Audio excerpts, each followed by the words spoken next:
And there's the sound of all the lawnmowers in the world outside. I think it's a lawnmower. It could be a drone. I'm not sure, actually. It's very high pitched. It's that man spying on you, Foxx, again. Yeah, I know. Hey, everyone. Hello. Hello. Hello. All right. Hello. Bye. Yes, welcome. I don't know what I'm doing. Welcome, one and all. Hello. Welcome to Warhammer Sunday. It is I, the Foxx, and I'm here with my good friends Si and Colin. We are, as always, doing Warhammer nonsense on a Sunday afternoon for 2 or 3 hours, and you can join us and join in the live chat. Welcome, welcome, welcome, welcome. Before we do any nonsense and introduce everybody, you may notice a different look today. But, that's a point. I've got to change things, haven't I? Hang on. Oh, no. You forgot. He's got to press buttons. Hang on, I've got to change one an overlay, simple job. Hang on. There we go. I was looking to see who's in chat, and there's about a dozen posts from Model Making Guru pimping. Yeah, that's all my standard stuff I do at the start. I have to do that. Anyway, yes, I've changed it now because there's three of us on screen. I have to change the layout, you see. But yes, welcome one and all. Before we get going, all the shout outs I need to do, first of all, my corporate supporters, emodels.co.uk and goblingaming.co.uk. Links in the description below the video. Go and check them out. Use those links. They do proudly support my channel. Thank you very much to them. And to all my patrons and channel members at patreon.com/modelmakingguru, and the channel members who just press the join button underneath any of my videos. They support me directly each month, so big, massive thank you to them. Of course, you can support Colin's channel as well, patreon.com/Festa67's workshop, or you can press join underneath any of his videos and support him as well. I'll get that bit out of the way quickly. There we go, done that. We can talk about it later. Yes, anyway, welcome one and all. If you are watching this, do come and join the live chat. People are trickling into chat. Do come and join the live chat. It's all about hanging out with you guys for the next 2 or 3 hours. So please do join in the live chat. If you're watching this embedded somewhere, click on the YouTube icon on the bottom right. That will take you to YouTube, where you can carry on watching and join the live chat. We've all got the chat in front of us in one way, form or another. And if you want to catch our attention, please do. We're all old and we can't really see the chat, so please make... Easy, Tiger. We're all old and we can't really see the chat, so please... So he's 61. Yeah, he is. So please make sure to do an @modelmakingguru if you want to catch our attention, and we can make sure that'll make sure we see it. Or you can just do a super chat by pressing the dollar button underneath the chat window, and it'll put it in a coloured box, and we'll definitely not miss your comment then. Anyway, you may notice a slightly different layout today. Yeah. Because look at this. Look down there at the bottom. Yeah. We have a sigh on camera, folks. We have a visual interlopulator. Yeah. We managed to convince him to turn his camera on. Yeah. Yeah. So Si Reynolds, he's really happy that we've done this, aren't you, Si? Si Reynolds, who was our glorious chat squig, is also now actually on camera doing chisel. Yeah. He's doing anal shaving. I mean, anal sanding. That went wrong, didn't it? That did. I said the wrong word, and it changed the meaning completely. Anal sanding sounds really painful. The same. That sounds like something very rich people would have done at long weekend retreats. Yeah, and not the blokes. I feel that you're not far wrong there. Yes. So yes, good to have you with us on the camera side. Good to have you. And of course, as always, my sidekick. Not a sidekick, partner. Sidekicks? No, you're not a sidekick. You're a partner. We're equals in this. It's Colin at Festa67's work. How are you doing, Colin? I'm all right, mate. And I'm fine and dandy, mate. Suave, windswept, and extremely interesting. How's you, mate? Are you slightly pointy or slightly curved today? Slightly curved today, mate. Good. Pointy's never a good thing. Mama Fox is sometimes pointy, and I just leave it to it. Yeah. And how are you, Simon Reynolds? Sunday name, that means you're in trouble. You, Fox Wolf. Yeah, I'm pretty good, man. I can't complain. And we're off. Yeah, Didn't take long. So we'll be working on stuff as we can. We're all doing Orks. It just happens that we're all doing Orks today, which is kind of awesome. No. Orks. Orks. Oh, 3 for a pound. Freight repair. Get your Orks here. What happens if? But- do you know what, if you put a hand grip on an Ork, you've got what have you got, Cole? A what? If you put a grip on an Ork, what have you got? Ork handle. There you go. Handle for Orks. There you go. There's an Ork handle. If you put an Ork on that, Ork handles. Ork How many handles. of them are there? Are there 4 Ork handles? 4 Ork handles. Yeah. 4 Ork handles. Happy days. Yes. We're easily pleased. We aren't are. we? We're very simple creatures. So yeah, we just happen to be all working on Ork stuff. I'm working on my Death Killer War Trek. Colin, what are you fettling with?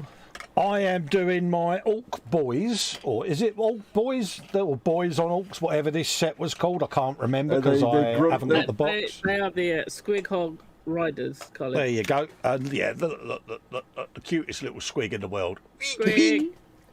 And And that so makes the Jetsons noise in my head. And they'll be going on with this bad boy. They put your full screen. Yeah. Hang on. So they'll be going on with that bad boy. And for size purposes, look at that bit of raggy sight. It is still in its wishy-washy shape. Of course Have it is. you actually sewn the edge of it to make a tube for the stick to go in, or is it just glued in place as a fold? No, there's the edge is sewn for the tube to go through, mate. Did you do that yourself with every sewing and everything? Yeah, I did. Yeah. That's just so awesome. That's just so acceptable. Yeah. I just glue it on and pray. No, look, it's sewn so that the tube goes through said piece of raggy. Look. That's so professional. Was that like by hand or with a machine? No, that's by hand, mate. Wow.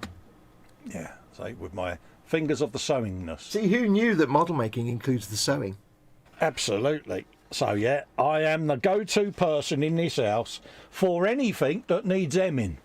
Right, well, I am sending you several pairs of trousers to take up because I Yeah, I am that person. You say trousers, as long as you don't. The thing is, Festa has this certain little technique. I get the impression if you sent your trousers, he'd put a cuff on the bottom, and I think he'd give you proper 1950s Kim Jong-un trousers that are like 13 feet wide. Yeah, because whatever I cut off the bottom is going to get sewn to the waistband, so they get higher and higher and higher. Oh yeah. nice. But is it just me, right? But when you look at photos of Kim Jong-un and he's wearing a suit, are his trousers like about 3 foot wide?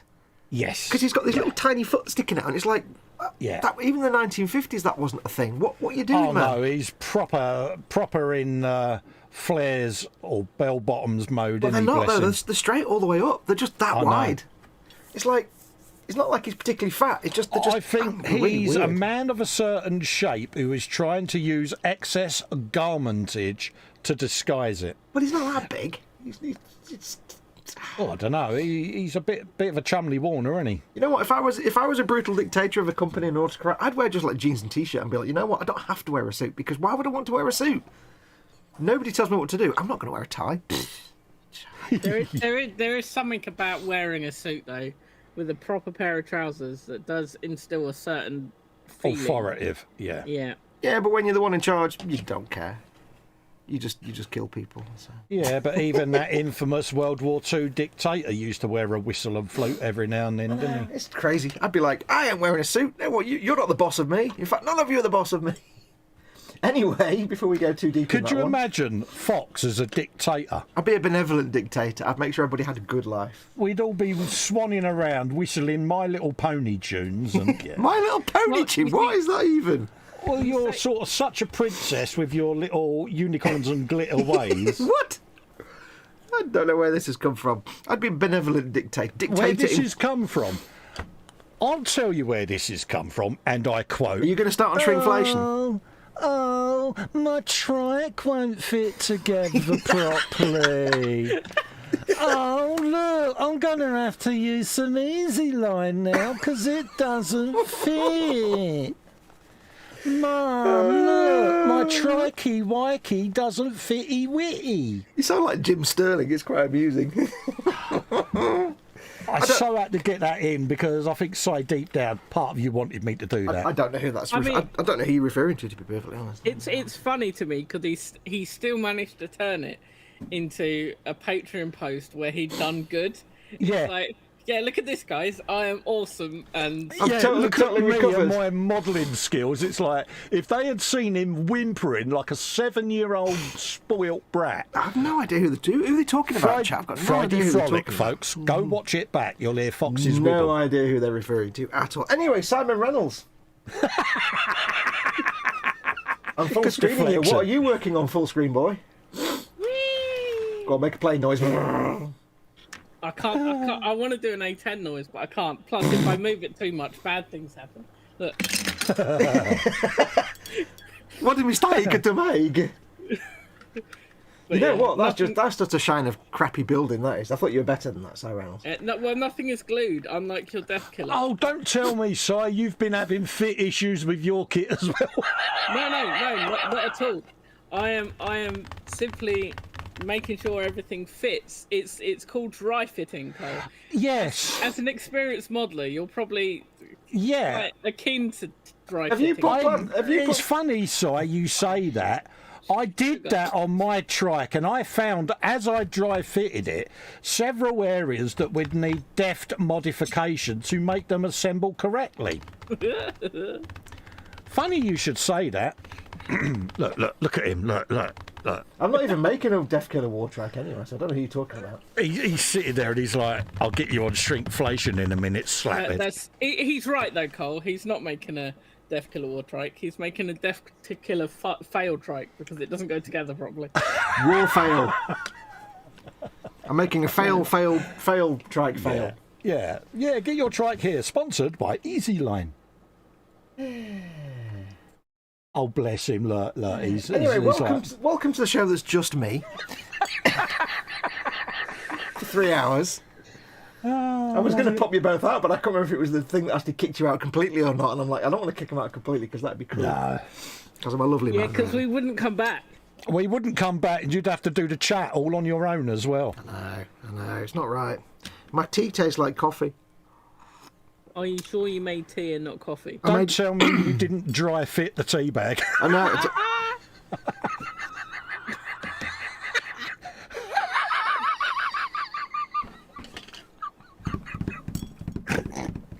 Oh, we can see how this afternoon's going. Kind of walked into that one.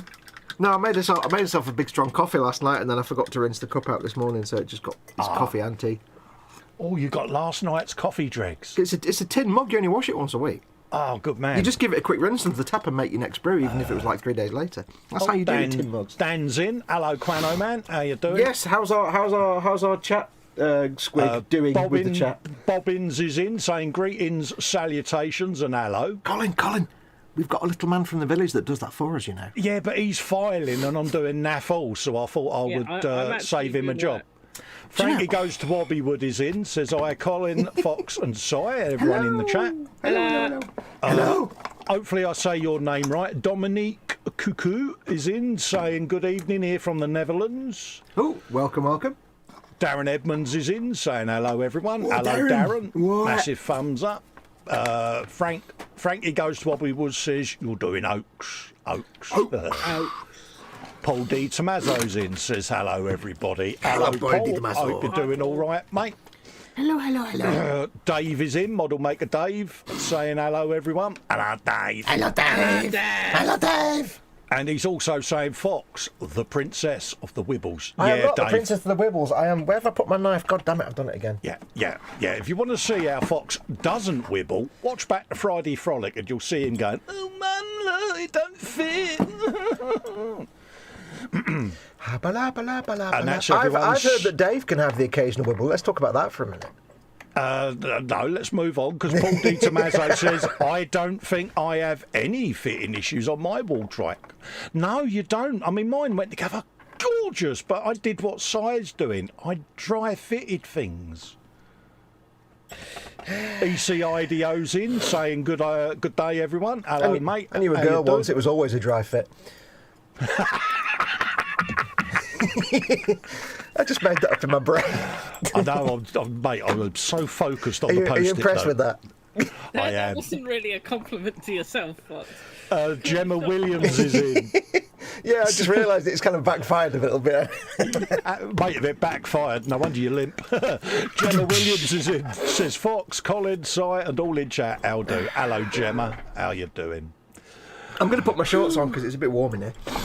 Okay, please make sure you go off camera. Yeah, I'm not gonna sit on my workbench and take my. Do you know, Si? It's times like that I wish we had remote control of his webcam because the way we could mess with him. Well, you want to see me in my underwear? That's a bit weird. Hey, mate, nothing surprises me Something with you, about mate. you, I didn't realise. Hey, mate, you haven't looked up in the bottom corner of your looked up in the top corner of your screen. Quano says, "Oh, maybe it's a steampunk segue. Foxx is going to give me a dry slap when he sees this cheek." Hey. And do you know, just the irony for no reason whatsoever, my little cuddly toy Jar Jar Binks just fell off the Darren shelf. Edwards says, "Did Fester say you have to dry fit your tea bag?" Oh yeah, you got to dry fit your tea bag. Got to make sure. See, I have me tea bag bobbing. All this As mockery. Foxx found out when we went to E-Models that he was most disappointed with how I have my tea because it made him do work. I know. Well, Just drink coffee like a normal person. I said at the time. Now being a tea drinker, EC Idaho says, "Ouch." shorts have been applied. I'm just going to rescue Jar Jar Binks who fell off the Yeah, cupboard. make sure you're tucked in, mate, because your camera's at a peculiar angle. All this mockery is so stressful that even Jar Jar Binks fell off the cupboard. Oh, really? no. Yeah. Oh. He only lives because Mama Fox bought him. Otherwise, I'd have burned him by now. He's terrible, isn't he? Yes. He is. Like, if one of you guys had bought me that, I would have just put it on a rocket and launched it. Oh, yeah, we know this. That's why we didn't bother buying you it. You would have filmed it and it would have been amusing. So. Oh, Amusant. absolutely. Très amusant. C'est bon. Do you know, so many people have actually said to me they want me to drink that can of cherry coke. Yeah, I was saying And that I- on the brunch. and I'd I- have to take the lid off. And I've had to say to them, thanks for all being so concerned about my health and well-being. You know, I do actually quite like having a working kidney. It is 40 years but old. We kind of want to see you go, "Ugh." No, I could never open that can. Never. I've had it since 1987. I've had it since it was a baby. I can never open it. Anyway, carry on. One of Where were we? those. I think what gripped me most about it was it looks like a modern day can of vanilla Coke almost. Yeah. Well, Like it's in nice, the it's nice and coloration. clean now anyway. I cleaned it up. Clean. Clean. I had a look on, like, did you know, if you ever buy a can of Coke, right, here's the thing. If you Yeah. ever buy a can of Coke and it's empty, before you even open it, don't open it. No, because you can get a refund. No, because people pay like 50 grand for an empty can of Coke. Why? Because it's a factory mismake. They're very rare, and if it's empty and you don't open it, there's one going for like 250 grand. There's one that's sold for 250 grand because it's very rare, and it's just like it goes past the thing and doesn't get filled up, and then it gets sealed. So if you ever come across a can of Coke that's got nothing in it, but don't open it ever, and it'll be worth like a couple of $100 grand. All the money. Because there are people that collect all the Coke cans. That vintage cherry Coke can's worth about 80 quid. So 80 quid. yeah, if I not more. don't know why I'm surprised. Because Just think what you can get for Forge World for that, Fox. I know. I learnt today that there's a new Guinness World Record for the most expensive Pokemon card ever. Oh yeah. Do you want to take a guess at how much someone has paid for one single Pokemon Oh, card? it'd be like 1.5 million. it'll be some YouTube chud like PewDiePie or somebody that bought it. It is a YouTube chud, yeah. It's not the one that bought the massive box for like 3 or 4 million and turns out they were all fake, was it? It is Logan Paul, yeah. That man is such a dork. Well, yeah, but I brace say dork, yourself, I mean Cole. chud. Go on. Brace yourself. It was about 2.5 million or something. 5.6 million. Yeah, but you know You're what? joking. Was that Logan Paul? Yes. That's because he's a moron. Well, it is, but it's also because there was only 39 of those cards ever made. Like they are Yeah. exceedingly rare, but yeah. Yeah, I bet a normal human being with a brain probably wouldn't have paid that much. Yeah, but when you're earning as much as he does off of YouTube, money's Yeah. no object, is it? Yeah, it's kind of I do feel kind of pocket robbed that he gets into all these boxing matches and doesn't just get them battered and senseless. Because it's like, because he's such a horrible person on YouTube, and you think, I'm gonna fight this proper boxer, and it's like, oh, you get your Yeah. ass kicked, and he didn't. And I'm like, oh, He is one of those YouTubers that you'd like to slap, isn't he? yeah, he's a vlogger. Well, the and it's thing like, is, I don't know why. There are people that seem to love him. because they're morons. Obviously, he had that scandal a few years ago. Yeah, In the Japanese forest, and if you don't know what it is, I'm just going to say that much. yeah, Yeah, allegedly. Yeah. Well, no, not allegedly at all. It definitely happened. It's just right. not something you want to discuss. No, but like he was on. He's now gone into wrestling. Yeah. Yeah, and you just really wanted him to get his ass kicked. Yeah, he was on WrestleMania this weekend. Yeah, I saw that. Like, I hate it. It's part of my hatred of people with no talent and no value to society that just make themselves successful through being no use to society. Partially because there's people like us putting hard work into it and getting nowhere, and partially because it means there's a lot of morons out there that like that. Yeah, kind but of it's crap. that old adage, isn't it? It's not what you know, it's who you know. It's not within though. It's just true. how many You know morons what I actually mean? like your crap. You affiliate yourself with the right people, you get everywhere, don't you, through doing nothing. So It makes me sad for my own species that these kind of Yeah. people are popular. I hate Absolutely. vloggers, vapid vloggers that provide no benefit to society. Anyway, moving on. absolutely, of what we're course, it's talking not about? getting under your skin, is it? No, I'm just very What warm. was we talking about? We was going to talk about Si's very, very important announcement. wait, what? What? Yeah, what? That's what we was going to talk about. Oh, you mean Space Dwarfs? Being back? Yeah. Yeah, Space Dwarfs. they're Space back. Dwarves! Yeah. So- Si's very important info, that is. Squats note. are back. I kind of thought so. Initially, GW released a trailer on the 1st of April, April's Fool's Day, and I kind of thought to myself, this screams to me like a double bluff. Yeah. Because they had clearly put money into that trailer, like the degree that trailer had been animated and whatnot. I was like, this. Why would GW sink? I don't even want to know how much money into an April Fool's trailer. Yeah. Because historically they've never done something like that. So I was like, could this actually be happening? Because for those of you that don't know, squats kind of vanished from 40k about 25 years ago. Yeah, and the community is just always asking when a squat's coming back, when a squat's coming back, when you Yeah. bring squats back. It's a bit like Sisters of Battle. Like Sisters of Battle never truly vanished, but their models were like 35 years old almost. Yeah. And squats were the first army that I ever collected in 40k. And then when they vanished, that's when I discovered my love for orcs. For those that don't know, squats are basically like dwarves, but in 40k. They are essentially space dwarves. Yeah. Um, They just happen to have Scottish accents as well, which is a bit and cliche. But they're finally coming back. And for all intents and purposes, they will get a full release because they are essentially, at this point, they're a new army. they're a you know, faction. 'cause Yeah. They haven't been in the 40k lore. Well, the old lore is still there, but they haven't been mentioned in 40k lore for so many years, like decades. Well, they were supposed to have been wiped out by the Tyranids, weren't they? Yeah,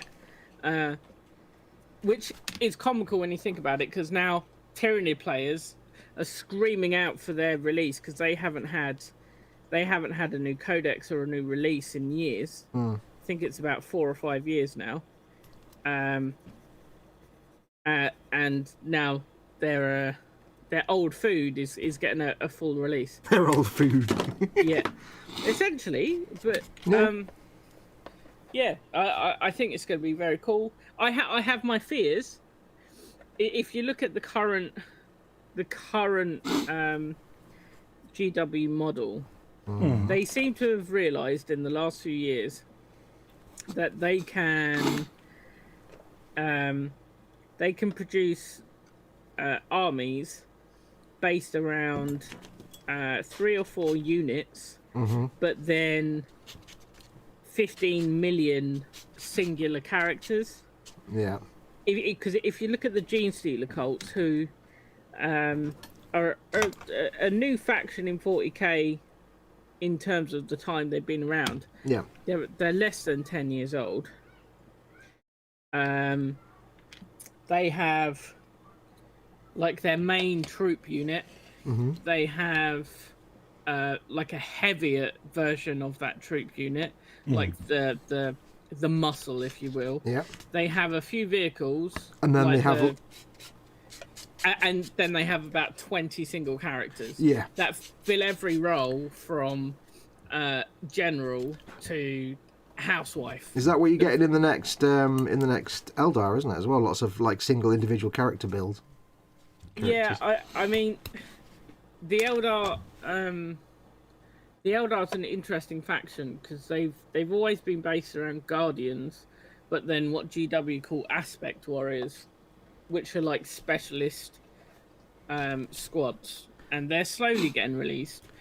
But my fear is you'll get like your base squad of squats. Mm-hmm. For lack of a better term, tactical squats. They're going to be tactical marines, but in squat form. Yeah. You'll then get A heavy weapon set. Yeah. And then a command you'll HQ. get a vehicle. Yeah. You'll get a vehicle or two. Yeah. And then you'll get a command HQ. You'll get an engineer. Yeah. You might even get like a brewer, because dwarves in 40k in the form of squats, they still operate on beer. Yeah, exactly. Hence Bugman's Glow, Bugman's Brewery. And then you might get some kind of like berserker kind of model, probably wielding like a couple of power hammers or something with a fat mohawk.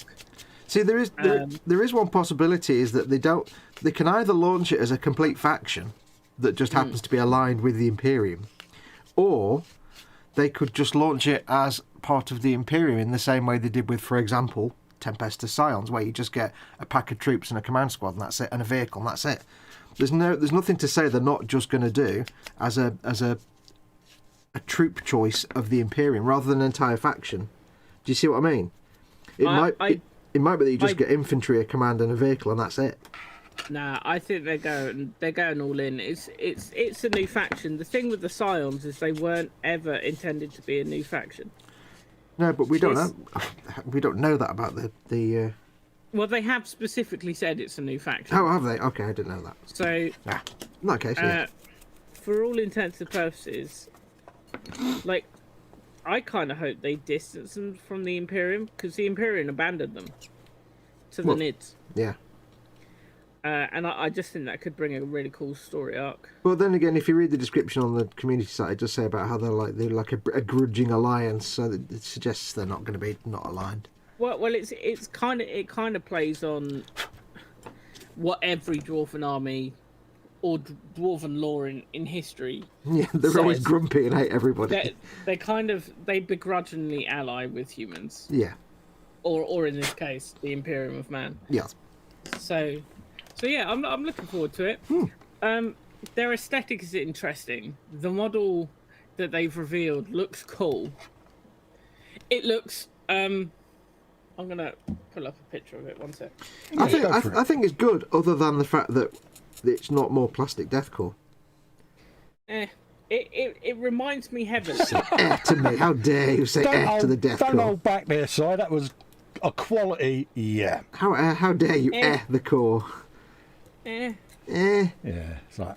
I mean, it looks cool. He hasn't got enough beard, and it reminds me a hell of a lot. If anyone's ever played StarCraft 2, it reminds me a hell of a lot of a Terran from StarCraft. But yeah, it looks really cool. I'm excited to see more models, that's for sure. Yeah. Well, they said there's going to be in the next few months, isn't it? So. Yeah, I think it'll be probably towards August, September. And they'll probably do a staggered release. Like, there'll be an army box. There will be an army box. there'll be a battle force or whatever you call it. A combat patrol. No, well, there will be, but what I mean is they'll do an army box with a limited edition version of the Codex. It will be about 130 quid. Oh, yeah. It'll be released like around about Christmas, like last time. Well, this will come out in August, Oh, I right, think. yeah. and it'll be a bit like the Beast Snagger box Or the Sisters of Battle when they came yeah. out. So it'll come out 2 months before you can get the miniatures in any other way. Oh, to yeah. create that FOMO effect. Yeah, FOMO, yeah. And Always. then there will inevitably be a Christmas Battle Force. But I think they have to go one of two ways. The issue with the issue that GW has in recent years is that Space Marines are now incredibly bloated. Yeah. There is so much convolution to their rules through what GW calls stratagems. Yeah.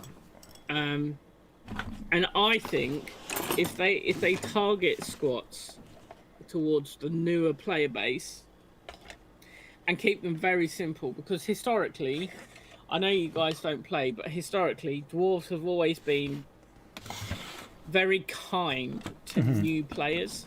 Oh, right, yeah. So they're always pretty hard. So they can shoot well, they do well in combat, but they're pretty tough. Like you know the Classic thing of a dwarf. Small Yeah. but fierce. yeah, exactly, which makes them very forgiving to a Yeah, new player. very playable for a newbie, Yeah. aren't they? So I think they need to target them as such, instead of bloating them out. Because nowadays you can still get firstborn Marines, which are the small versions. You can also get the Primaris, and then you can combine the two. You can not combine the two. There's all the different factions for Space Marines, because obviously, if you look at GW, you can tell that essentially Space Marines are where they make their money. They are well aware of it. So the reason that Space Marines get updated quicker than any other faction Where the money is. is because it's where the money is. And the only reason they ever update the other factions is just so there are still players for Space Marine players to play against. But yeah, I think they'll target squads towards new players, or that would be the sensible move. But we'll see in due course. It's exciting that they're back anyway. Yeah. Well, yeah, because that's how you started, isn't it? Yeah. So You started with squats and then moved on to, like, heroin and... squats were my very first army. And then I also started to collect Chaos Dwarves, which are evil dwarves in Warhammer, which have again vanished, nowhere to be seen. Even before they killed off Warhammer and brought in Age of Sigmar. So yeah, when I started, I didn't really have any luck in terms of the factions I was choosing, because they just kept vanishing off the I face know, of I'll the do earth. Steel Legion. Oh, I know, I'll do Destroyers. Oh. But Yes. Orks for the win. Orcs for the win. Can't go wrong with I Orcs. will get some squats, but Don't say but, because you know you will, and you'll end up with an entire army of them. Although Well, I will say to Colin, consider this. Oh dear, here we go. What if squats get tanks? well, Can you imagine a squat tank? It'd be tiny. Oh, squat tanks and grot tanks. Oh, yeah. I can see Colin getting into squats, because little tiny tanks and stuff. I mean, you like dwarves, Cole, Yes. and they are space dwarves. I will investigate. I'm You guessing know that me. I'm guessing that squats are around about the same size as the Carahadrons in Sigmar. Why is it I feel there's an agenda here coming? Sai's got an agenda, hasn't he? He's going to try and get me to buy stuff. No, not at all, man. I don't know if squats would be your thing though, because they're not all custom built stuff. It's all power armor and stuff. So yeah, it's not like steampunk or anything like that. Well, I for one will definitely be looking into the opportunity to kit bash them Opportunity. with the Caradrons and the Arcanaut faction from Age of Sigmar. Is it? Sure. It can't be only me that only ever hears the word opportunity and hears it in Quark's voice. Well, Opportunity, I or can in a Ferengi understand why. voice. Yeah. I can Opportunity to understand make a that. profit. Opportunity. I can understand that. Doodle. In good news, here's some good news. Yeah. Did you know that Amazon bought MGM? No. Yes. Do you know what that means?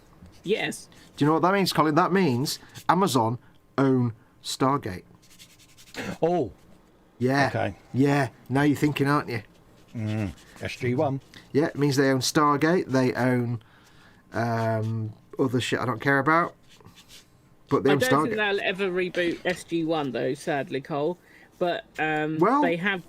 Well, Well, they've greenlit a Stargate series. yeah, the guy that wrote SG1, the producer of SG1, has said that his plan for it, which has been in discussion, was a return to SG1, but it's obviously 10 years later.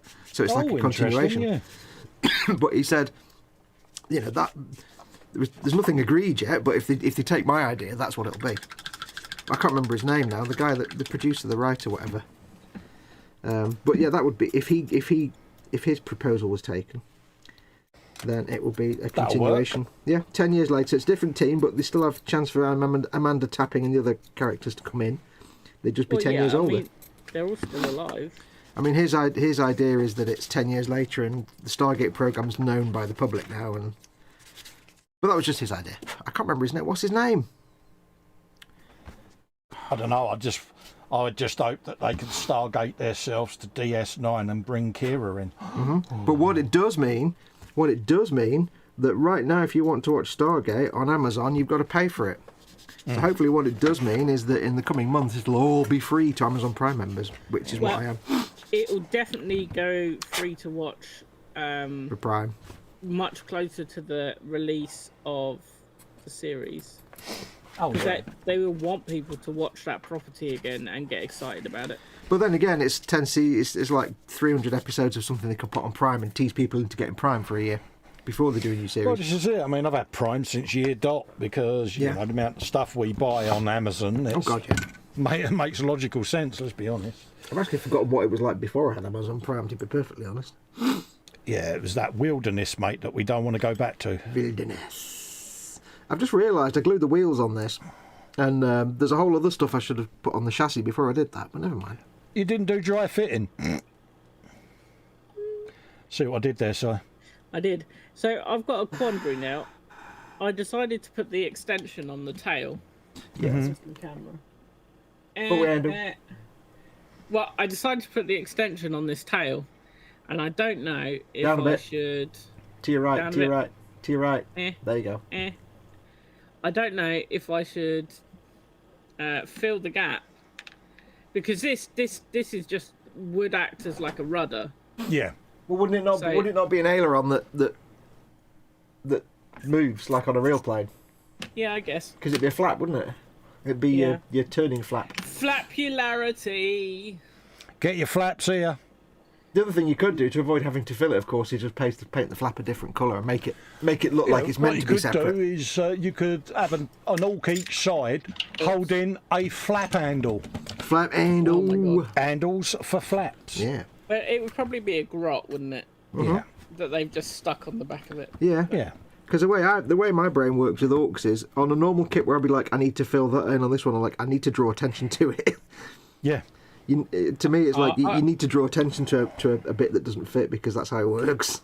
Oh, is that how it works? I'd never have known that, mate, after Friday. On Orks. That's why you don't need to dry fit Orks, Cole, you know? Yeah. Do you know? Everyone knows that. Anyway, thanks for watching the last ever 3-member Warhammer Sunday. From next week, we'll go back to just me. Yeah. You can't get angry at us. You started this. I'm not angry. You started the 3-man band. Yeah, no. Yeah. Not the best decision I ever Please made. come and keep me company. Only I'm bored doing it on my own. It's hard work. Yeah. Do you know? Yeah. As the Just deep imagine it after. Mum, they keep mocking me. As the tropical fish said, with fronds like these, who needs anemones? He loves us, really. I Well, hate yeah. everybody. That's just not true. So yes. So anyway, SG1. Good times I are look coming. forward to seeing that. Yeah, because SG1, man. That should now- be just in time. That should be. See, then. now I've got Castle, Bones, and the Orville is on Disney as well. I just realised yesterday. I need you Yeah. to watch. There's a series that I need you to watch on Amazon Prime. I'm gonna hate it, but go on. You're not gonna I don't know. hate It's it. gonna be something I'm not gonna like. Go No, on. it's brilliant. I've spoken to you about it before. Go on. It's called The Boys. Yes. Yeah, I remember you saying about I this. have no memory of this. So basically, it's a parody on DC and Marvel. So Oh yeah. I remember you talking about it. yeah, Yes. there's a new series coming out in June. Just give the first episode or two Give peace a chance. a watch, and that if the opening scene to The Boys doesn't have you hooked, then Yeah. you won't enjoy the series. Okay, I shall try it. And it's not really a spoiler.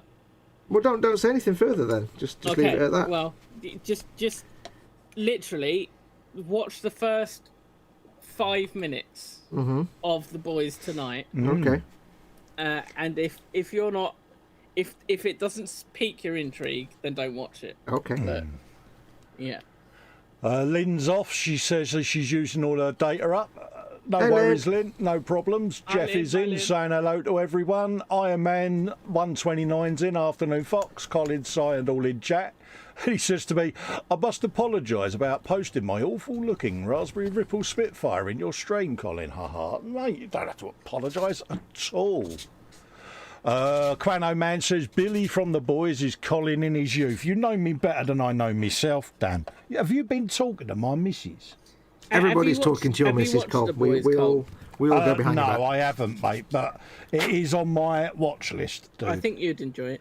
I mean, one of the lead actors in it is Carl Urban, and he is. Well, that's a plus awesome. point. With a name like Carl Urban, it's bound to be good. I was watching Daredevil. I can't decide if I like it or not. It's one of those weird things. I'm enjoying it, but I don't know if I am enjoying it. I can't tell. I'm like, I want to watch it, haven't but I don't want to watched watch that it. series, personally. I think I'm only just started on the second season, but it's like I can't decide if I like it or not. It's the worry. He's just now met Frank Castle for the first Well, time. the fact that you're still watching it, they must be doing something. That's what I mean. That's why I'm confused. It's like normally you think this is rubbish, I don't like it, or this is brilliant, I'm going to watch it. But with this one, it's like, well, I want to watch it, but I don't know if I like it. Yeah, but there are some shows that you watch and you think, oh, I'm going to force myself to like it. And yeah. But this is the thing. I'm not having to force myself, but I'm not convinced that it's really weird. That's probably why you like it then. Yeah. See what I did there. But I've got the Batman scenario in that I don't like his mask. Ah, I've got the Christian Bale Batman thing going on. It's like, don't like his eyes. Don't like the eyes on his mask. They don't really work. That's a bit harsh, dude. is it as bad as eyes on a windscreen? No. It's just No, you haven't clocked what he's just said, Colin. No. He doesn't like the eyes of a blind man. What a git. I know. Oh, that's brutal. That is That's harsh. brutal. What I mean is, Yeah, that's blindest. before he got the mask and he just wore the bandana over his head, it looked more badass than the mask he's got, which looks a bit camp. Oh yeah. The eyes don't really look really squinty, and it's like, ooh, it's not quite badass. But it's kind of, I don't know. I can't decide if it's more that I can't decide if I like the character or not. I'm not quite sure because he's not lovable, Yeah. but he's not hateable either. He's a bit smug in a lot of ways. So And it's like, is I he can't. an anti-hero? No, he's not. He's a. I don't really. If nobody's ever seen it, I don't want to give anything away. But he's a hero. He's a sort of a reluctant hero in a way. But he's got a strict code. Doesn't kill anybody, but he beats the living crap out of them, and he's trying to do good and make the most of the talents he's got. But it's like, just the character is. I don't know if I can't decide if I like the character or not because he's a little bit smug. He's a little bit. I don't know. Is he sure of himself? Well, it's weird. It's like most Marvel characters. There's always like a slightly fun side to them to a certain degree. Yeah. Like, you know, you watch the first Moon Knight and the character of Steve is just a complete derp, and you kind of think he's kind of likable because he's such a mong. No spoilers for that. I haven't got round to I'm not going to give it any spoilers for that. You know, you've got the other characters who they have like a warm, but this guy is just like, I know it's not a funny series, it's a dark series, but it's like I can't quite. I don't know. Can't relate to the character at all. No, that's what I mean. It's really nebulous. I can't put my finger on it. I just need to watch more of it to try and find out. I guess. Mind you, if it's first season, then, you know, they're developing the character, aren't they? So Yeah, I mean, there's only 4 seasons, but... yeah. 4 seasons. 4 seasons. 4 seasons. See what I did there? I see what you did there. I'll get my See coat. what you did. I like the fact this bike has little tiny wheels on the back. So it can Oh, pull, you like so it it can, now, so it do can ya? pull wheelies. I like it now. It's working properly. I like the bike as a bike. I just don't like it as a kit.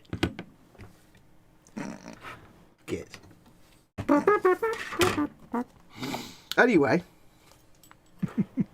Yes, mention it- belly, folks, because seeing as our resident chat squig is not doing chat squigging. Bench and belly, folks. Bench and belly, folks. Chat Squig is building with us now that he's on camera.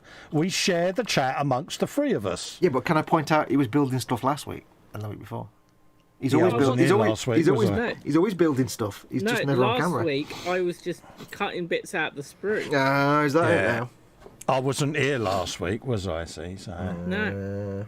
You were sorely missed, Cole. I had to put You up were with sorely missed. Foxx It's not the same without you. hours. yeah. No, Si, honestly, I owe you one, mate. I will return the favour. Are you saying that I'm a chore? No? Not at all. That would be an ecumenical matter. Are you saying that I'm hard work and that it's a favour? It's a favour to get a day off. It depends on whether you're hyper Fox or not. I'm only hyper Fox. Exactly. See what I did there, sir? Brilliant. I do. I don't deny I'm completely hyper. Oh, bless you. Don't ever change. I'm an idiot. Yeah, ain't we all? That is, yep, we are definitely idiots. Yeah. Oh my god. Like and subscribe. You know, Like I'm so and stupid. I've got that new knife, and every time I look for my knife, I'm like, it could be right there. And I'm like, I can't find it because I'm looking for a blue knife. Because my other knife is blue and this one's yellow. And it could be right there and I can't see it. You know what you're going to have to do? Like and subscribe. You're going to have to paint it blue. Paint it blue. Then I'll be like, that where's would my be yellow pretty knife? cool, I can't mate. find it anywhere. Because like over time in use, it would weather back to yellow. Mm-hmm. That would be pretty cool. Yeah.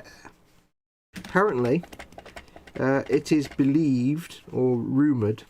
I don't think it's scientifically 100%, but it's believed that it typically takes about 30 times doing something for it to become habit in most people. I think apparently, which amuses me because every time I go to the loo, I've done this for years. I go to leave the loo, and of course I push the door, but I forget I've bolted it, and I go, oh, bolt. I've been doing that for like 30 years. You know, you put the latch on the door and do your filthy business, and then you go. I got really worried for a second that you were about to reveal that you were one of those weird people that whenever they go for a number 2, they get completely undressed. What? Yeah, Hey? have you never heard of these people? I knew someone who would have a shower every time they went for a poo, and that'd be like, well, I can't be arsed with walked that. into a gents before urinal, and there's been someone stood there with their trousers round their ankles Yeah. like a 7-year-old Yeah, school kid. Weird. I've seen that. I've never understood when somebody stands at your ankle, either they do that or they just like they undo their belt and trousers and pull them down round. And it's like, Yeah, you know, you've got and a you're fly like- on the front for that exact purpose. What the hell are Yeah, you doing? it's like, yeah, Never I'm understood uncomfortable that. now. There's a gentleman undressing next to me. It's like, Yeah, I've never understood that. It's like that's what the zip's for, you moron. What? Why are So you? there are people in the world that if they Yeah. go for a number 2, they get completely undressed. Now, if I go for a number 2 and I'm out and I'm wearing like a coat or a jacket, I'll take that off and I'll hang it on the door. But Yeah. aside from that, There's no reason other to. clothes are getting removed. There's no reason to disrobe. No. No. Well, like I say, it's like- there are people that get completely disrobed, even in public toilets. But that's the thing. It's like the person I knew that would like they'd go to the loo and then they'd have a shower, and it's like, A, that's a real pain in the arse, and B, you don't need to wash your entire body. That's why I've got a bidet. Yeah. Yeah, I was thinking to myself, maybe that person was used to a bidet. Yeah. But with an entire shower, just wash your butt if you have to, I suppose. But you have to have an entire shower. That's like half an hour of your life you can't get rid of. If you get into the shower and just try and wash your butt, then you're going to get wet. So you might as well just have a full shower. There's probably somewhere. However, there could be a very honest reason why they had a shower, Fox. They might have had a colonoscopy bag, mate. No, this person didn't. They were just weird. Trust me. They were just like, why having a shower? I don't know. I've always done it. You're an idiot. Yeah, I know. They were just weird. I held no truck with such nonsense. Quano Man is angry at you, Cole, because you just divulged the information about that time you found him having a pee in a public restroom. Yeah, but Dan, it's matter of public record, court records. You can't have, once it's on a court record, that's it. There's no way around it. It's a matter of the public record. So, flange. Anyone can access the court proceedings. Oh, God. To be in the mind of that man, he's mad as a box of frogs. It makes me look sane. Notice how no one jumped to your defence when you made that you insane segue. I notice everything. Yeah. But yeah, that with the trousers round the ankles always throws me. I'm like, oh, okay, that's a bit odd. Normal. Yeah, I don't know. It's so much effort to fully disrobe as well. Yeah. To just have a number 2, you know? I like the fact I've all got you both saying disrobe now. Or got you saying disrobe. Well, I'm just trying to stick to the language. I am just amazed it's taken this long before Si got onto the subject of poos. Yeah, there is that. I haven't really spoken about poo. That's why I'm saying number 2 instead of go for a poo, you know? You've done well this week, mate. How has your pooping been this week, mate? Yeah, not bad. Mostly around 5s. Yeah, good man. You know? Look at him sighing in the background. It's See, brilliant. I didn't want to go there. Colin made me do that. Yeah, I accept responsibility. Not a problem. You responsible for anything? Absolutely. You get to tell the missus that I was responsible for something, and I go, see, I told you I could be responsible. Yeah, not in a good way. Hey, mate, don't matter. It's still the use of the word.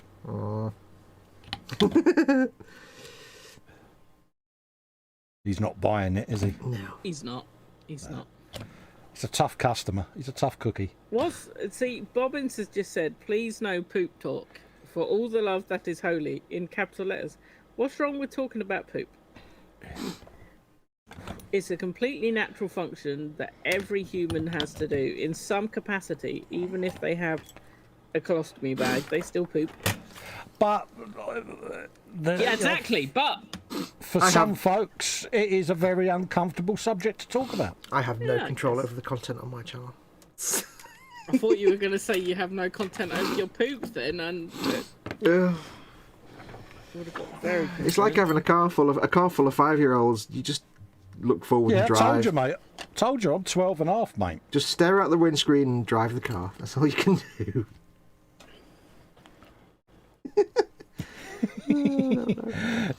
Can confirm there's two bits of him are dying inside. 2 more components on this bike that don't fit. Oh god, here we go. Because the other bit doesn't fit. But I'll just easy line them. I'm like, but the thing is, now you've had components that won't fit, the rest of the kit won't fit. Yeah, surely. Yeah. So absolutely. it's going to have a lot of easy line on this kit and plastic cards. Yeah. Had you have gone down the road of maybe dry fitting? I will have you know that when I assembled the seat, I think the entire fault starts with the seat section. When I assembled that live on a live stream, I did a lot of dry fitting because I had to adjust it to fit. Because it didn't fit properly, I had to scrape it away and hack around it. So I think that's probably where you went wrong then. You scraped too much away and jiggled it the opposite way then. It's entirely possible. It is going to end up being your fault. You know this. This is the direction this is going. This is not possible. Unpossible. I still thought it was funny how you managed to make a good post out of it, though. I was like, there's a man who's been doing pimping a long time. Hey, they don't Even when he messes up, he still managed to sell himself. They don't call me Barnum for nothing, you know. I am impressed. Also, if you're interested, I've got a bridge for sale and a load of coal. But, you know. Anyone from Newcastle? I've got some coal going. Darren Edmonds points out an illustrious point about this show, that we have a wide range of topics, from model making to defecating. We are eclectic. You know. We are. You should all be pleased to know that at one point we were discussing a podcast, and yes, that might happen at some point. We never got round to it, but needless to say, we save the quality content for you guys on a Sunday. Yeah. And Dave would like to point out that there is a Princess Wibble incoming from Foxx. No? There certainly is, Dave. I can hear it. No. I can feel it building up. No? It's gestating in his stomach right You know it's there, don't No, that's we? just a dirty great big poop. Oh, no. Oh, no. Oh, yeah. Oh, now it's okay. Oh. Well, no, that boat's already sailed. They can't do much about it, can they? So I may as well just... Now you're talking about it. It's fine. As my nan would say, pot, kettle, black. Black, yeah. There's no point trying to close the door once the horse is in a different county. Yeah.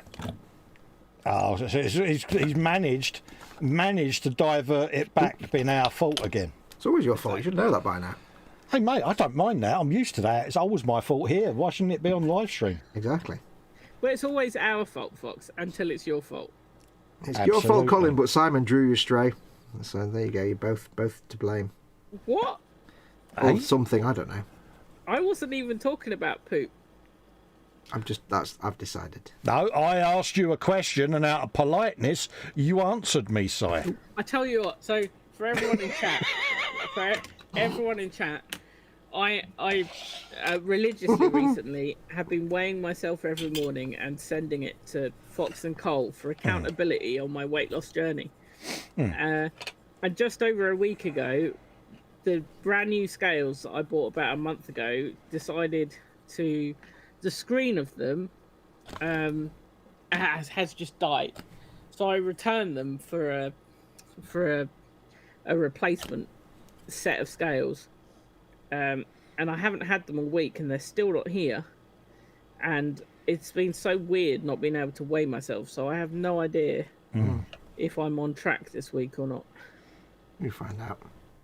I will find out when they eventually appear. You will soon find out. You'll be all right, mate. Yeah. You'll be all right. You've done well so far, mate. Yeah, you just carry on doing what you've been doing. You'll be on the same track. I haven't changed anything, so. Yeah. Well, you're going to be in for a nice surprise then, aren't you? Because, you know, if you've lost a suitable amount, you're going to be dancing a jig, mate. So, you know, you're going to be as happy as hog in slop. Look at the you can have a celebratory poop, mate. Yeah. I could indeed.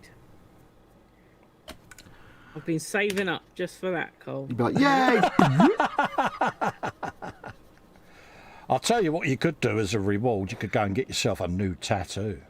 No, so it's along the lines of body modification, but I said to myself at the start of this journey that every stone I lose, I can treat myself to a piercing or a tattoo. Yes. Because a few years ago, before I worked for IBM, I had many more piercings. Yeah.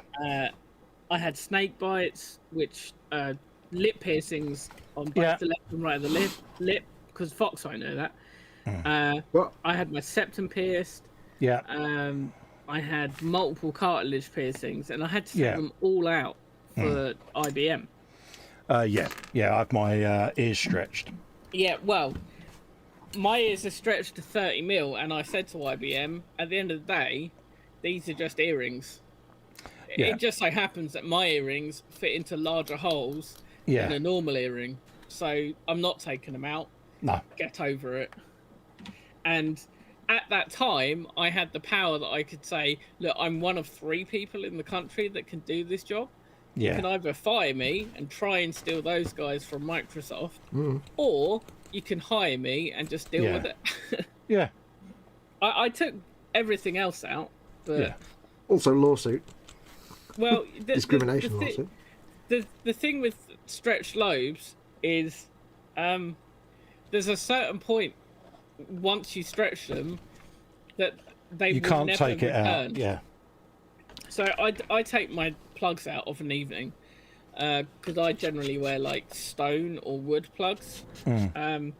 I don't like acrylic and stuff like that. But No, I wear surgical steel, ear tunnels. yeah, I like that phrase. Ear tunnels. I've got tunnels as well, but to put it into context, See, if you think that a 30mm ring like that Yeah. is gonna shrink back overnight, nah. No, it's not going to. I can leave my tunnels or my plugs out for a month, and I can still put them back in. Yeah, my lad took his out a couple of years ago, and he could still get them in. See, I've got tattoos, but I'd never have a piercing just because it's like I don't Did know. my own. See, I don't know. I enjoy piercings. Yeah, I did enjoy my doing own in the end. I've just got a set of piercing needles, and that was it. Job done. I did my ears when I was in school, but things like septums and stuff, I tend to go to Yeah. a pro. But yeah, I don't know, man. Like the problem as well, as you haven't got stretched ears, as far as I'm aware, Fox. No, I've got no piercings of any kind whatsoever. Thank you very much. Fair enough. I'm far too much of a coward to go for things like that. So, the problem with stretched lobes is when you take your jewelry out. If you Your head go collapses. out, no. But your earlobes do look a bit like anuses. Yeah. Because it is essentially a fistula. Yeah. So when they do relax overnight, but they just turn in like the Granny earlobes. yeah, the inner circumference of the stretched lobe, just it looks all wrinkled, a bit like a butthole. If you could imagine an half-inflated rubber dinghy, that's what it looks like. Yeah. I So- have no stake in this conversation at all. No, but what I'm trying to say is, like, I literally said to IBM, look, I can take them out and have a couple of arseholes on my ear. Yeah. I can wear jewellery that at least matches my business attire. Which Yes. would you prefer? Like, you know? Yeah. Box And number they were 1 or fine box with number 2? Yeah, which one are you going to go for? But, yeah, the other bits I can understand. Like, the septum ring. I had seven piercings in each of my upper ears. Like I had my Dave done, my Rook, my Tragus. I had an industrial in my left ear, which again, as I'm sure you know what it is, Cole, but Fox probably won't. An industrial is so it's a bar that stretches 2 points. Or it spans 2 points of cartilage across your ear. This is all right. I'm just kind of cringing Yeah, inside. it's like 'cause- you've been harpooned in the ears, the best way of describing it. Yeah, Fox. pretty much, yeah. Yeah, this whole thing about cartilage and stuff. No, the only thing that screams me out ever is bones and cartilage. Other than that, nothing gets me. But talking about cartilage and no, it's like don't know why. It's nails for me. Nails and things near eyeballs. Yeah, but it's Eyeballs for me. like I don't know if it's anybody else, but whenever I see a video of somebody like just falling over, like falling on their arse, or like a skateboarder falling over, or an old person tumbling on the ground, I always get that kind of like adrenaline rush and go ah, because I just think, oh god, that was I don't know, it just makes me go ay. Like I can watch someone explode, no problem, but I can't watch someone fall on their arse because it just makes me go ah la la la la. Because bones, I can't do bones. I can look at the most disturbing pictures you can find of anything, but if you show me a photograph of someone with a bone sticking out the leg, I'll just go off and barf. Yeah, you just go, yeah. I'll just have all the stomach turnings. I don't know what it is about bones and cartilage. So what about degloving? Do you dislike degloving? I don't even know what that is. Oh, it's the best medical term in the world. It's not. It's You mean not like best stripping the skin backwards like that? It's so. it's commonly used for people that have been in motorcycle incidents. It's basically when your arm or your leg or your head, the skin just gets torn away from the bone. Yeah. They literally call it degloving. Oh, and yeah. It's such a cool Well, term. I wouldn't say I enjoy looking at any kind of scenes of carnage or trauma, really. It's not something I actually seek out and enjoy. It's There just, were several pictures online of someone whose hand got degloved, wasn't it? And it's just I'm not fussed about things like that. It's just, for example, I don't enjoy any of this. It's just, it doesn't bother me. But it's just like that kind of thing. I don't mind. Like gore, it doesn't bother me at all. But it's just if you show me someone with like the leg and the bit of bone sticking out, I'm like, I don't know what it is.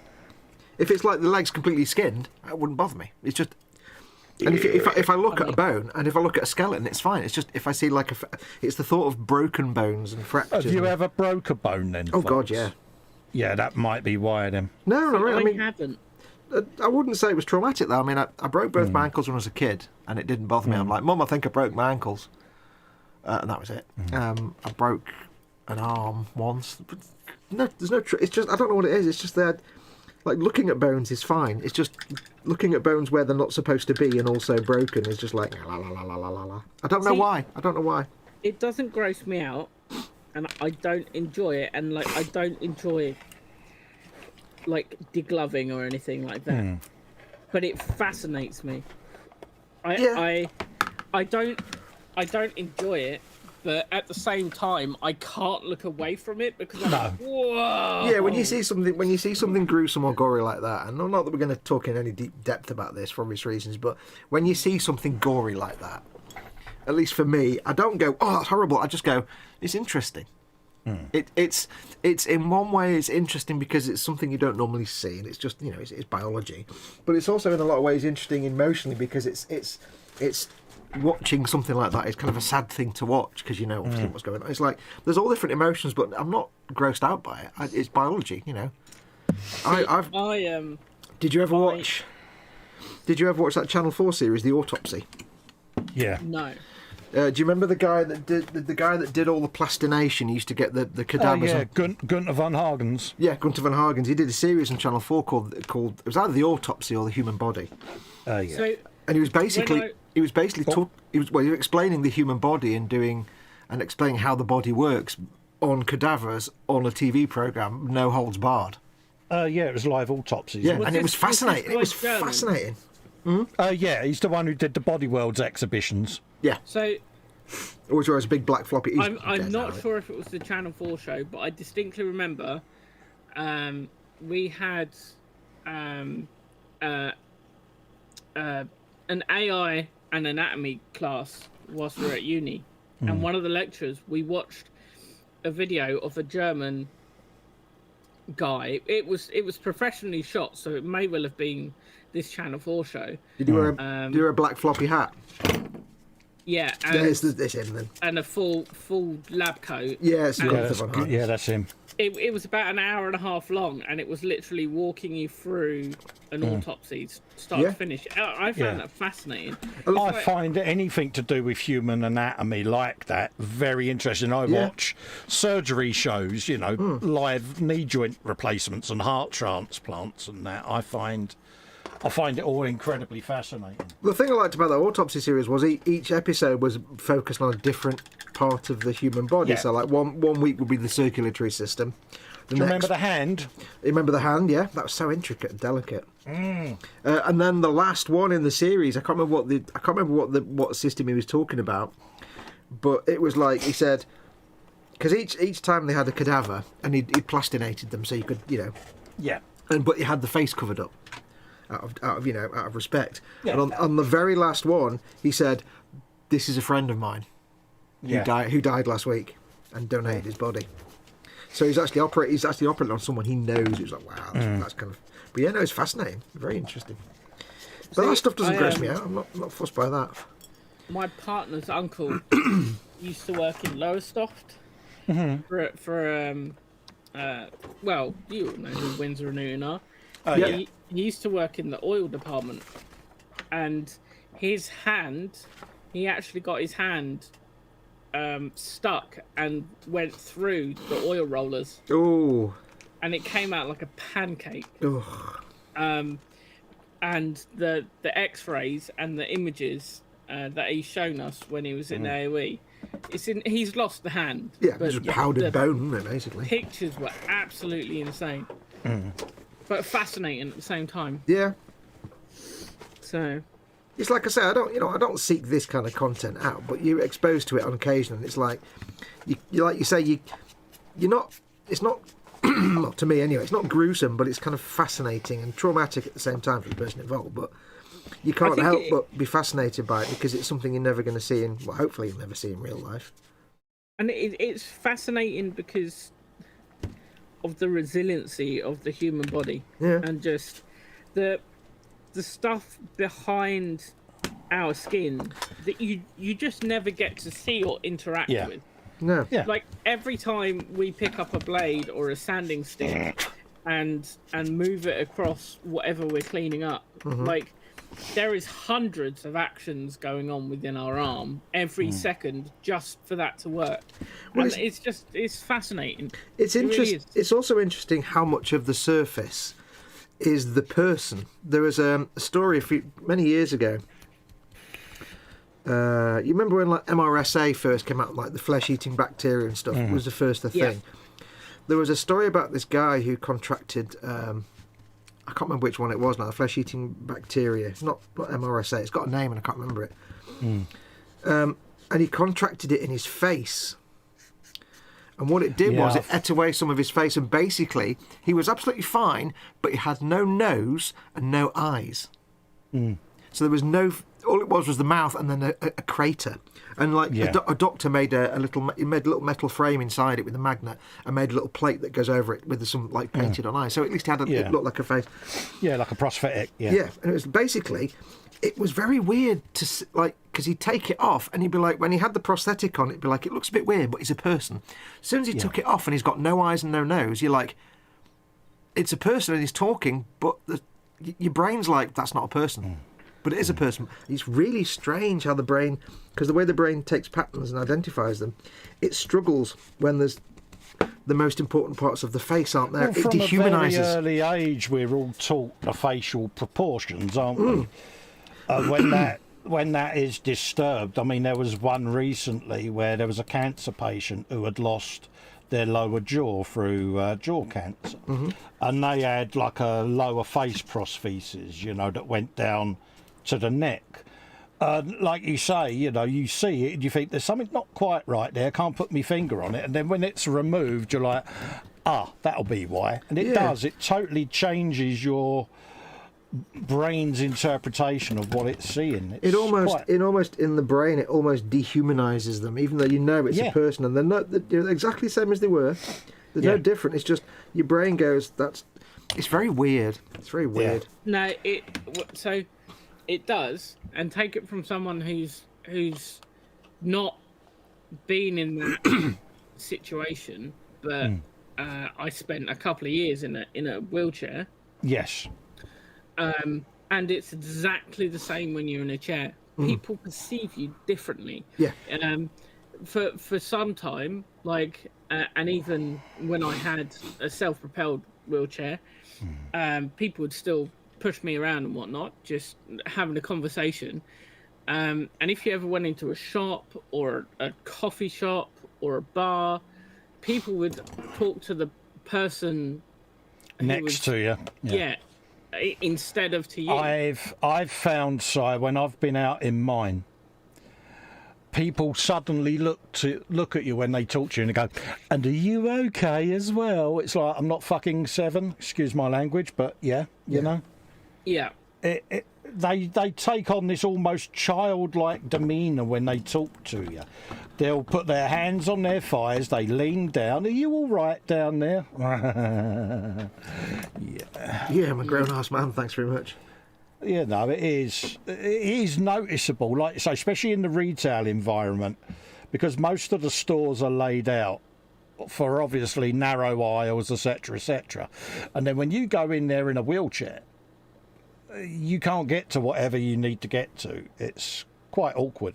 This is why I don't like going out in the pram, as I call it. I wonder if part of that is not not a fault of the person themselves, although they are doing it, but a fault of just the society not being exposed, either not being exposed to it enough, the society, not the individual, or just not in any way kind of normalising it as to something you're going to see from time to time, and there's nothing unusual about it at all. A lot of it is people are so worried about saying or doing the wrong thing that they over-exaggerate normal interaction.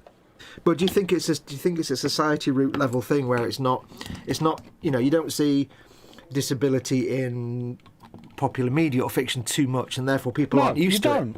And of course, when you do come across it, it's that human reaction. I wouldn't say want to mother the person, but you want to go out of your way to be overly nice because you don't want to offend them. Yeah. And they're just normal folk, just like us, aren't we? You know, it's lack of exposure, isn't it? Really, people just aren't used to it. I think. The other issue is, I think a lot of people in my experience seem to interpret people in a wheelchair as people that can't speak for themselves. Yeah. Yeah, they think it's a mental handicap, not just a physical handicap. Yeah, maybe multiple sclerosis or something along those lines. Yeah. And I literally said to a barista one time, I said, "Excuse me, I have a voice. I am highly educated. I have a master's degree. You can ask me what I would like in my drink." And they literally just stumbled, apologised about 8 million times, and... Yeah, I kind of felt sorry for them because I don't think they even realised they was doing it. Yeah, the offence. I think I think for most people, like you say, it's not intentional. It's just a lack of societal exposure. There are those who obviously are complete arseholes, but I think for a lot of people, it's just because it's not something they're used to. They're not used to seeing it or interacting with it. A lot of folk don't actually realise they're doing it. Plastic card time. I once parked in a disabled bay. You once what? Sorry, I was coughing. I didn't hear that. So I once parked in a disabled bay. Obviously, I parked in them many times. But I got out my car, and this old dude came up to me and he was like, "Excuse me, sir, do you have a blue badge?" And I said, "Yeah, it's in the window. It's just there, mate." And he said, "Well, it doesn't look to me like you're disabled." And I said, "One second." I rolled my trousers up. I took both legs out, and then I got down on my hands and said, "What about now?" What did he say to that? I bet he didn't know what to do. Yeah. He just walked away. Yeah. It was brilliant. Yeah, because it's out of order, isn't it? It was excellent. I normally get but you look okay to me, and I do normally say to him, if I had realised you were such a well-renowned medical expert, I would have travelled to see you about my MS, not worried about seeing the neurologist. You should say like, well, it's really funny because you don't look like an arsehole. Yeah. Because at the end of the day, you've got an invisible illness. You don't walk around with a placard round your neck going, "Hi, I'm Si, I'm an amputee," do you? You shouldn't have to. No. But these idiots put you in a position where you've got to be rude to them. Excuse me. Yeah, and it's sometimes the reason I did that, what I just thought, this could be the one time where I have an opportunity to teach this guy that not every disability is visible immediately. Absolutely. The trouble is people seem to assume, don't they? You don't look disabled to me, and it's like, well, who are you to turn round and go round policing people that park in disabled spaces? You've got a blue badge. You wouldn't be issued it unless you're entitled to it. And it just pees you off, doesn't it? Unfortunately, there are a lot of people that will have a fake blue badge and try and milk the system and get a free parking spot near the shop. That's the sad state of things. There are people that do that. There are also people that just they might help an elderly relative or something, and they just use their blue badge all the time. And I get that. They ruin but it at for the the same genuine. time, as a member of the general public, in this day and age, I don't know. I would not. I'm not the kind of person to want to walk up to someone in this day and age and confront them. No, because they could have a shooter, they could be told up. You just don't know, do you? They could have a slugger as well, Cole. Or Could even have a big slugger. shooter. They could have a chopper. Exactly. You know. So, yeah. Could have a. You never want to walk up on a guy with a big chopper. Absolutely. Get to the chopper. But yeah, I don't know. Let me show you my big tool. It's a weird one. I don't really understand your joke there, Dan. When someone says that they lost a limb, does anyone have to fight the urge to ask if they checked up the sofa? I don't get that joke. Please explain it, because I don't get it. But yeah. Yeah. I wouldn't be offended if you said that to me, personally. I just wouldn't get the joke. Yeah. Oh, bollocks.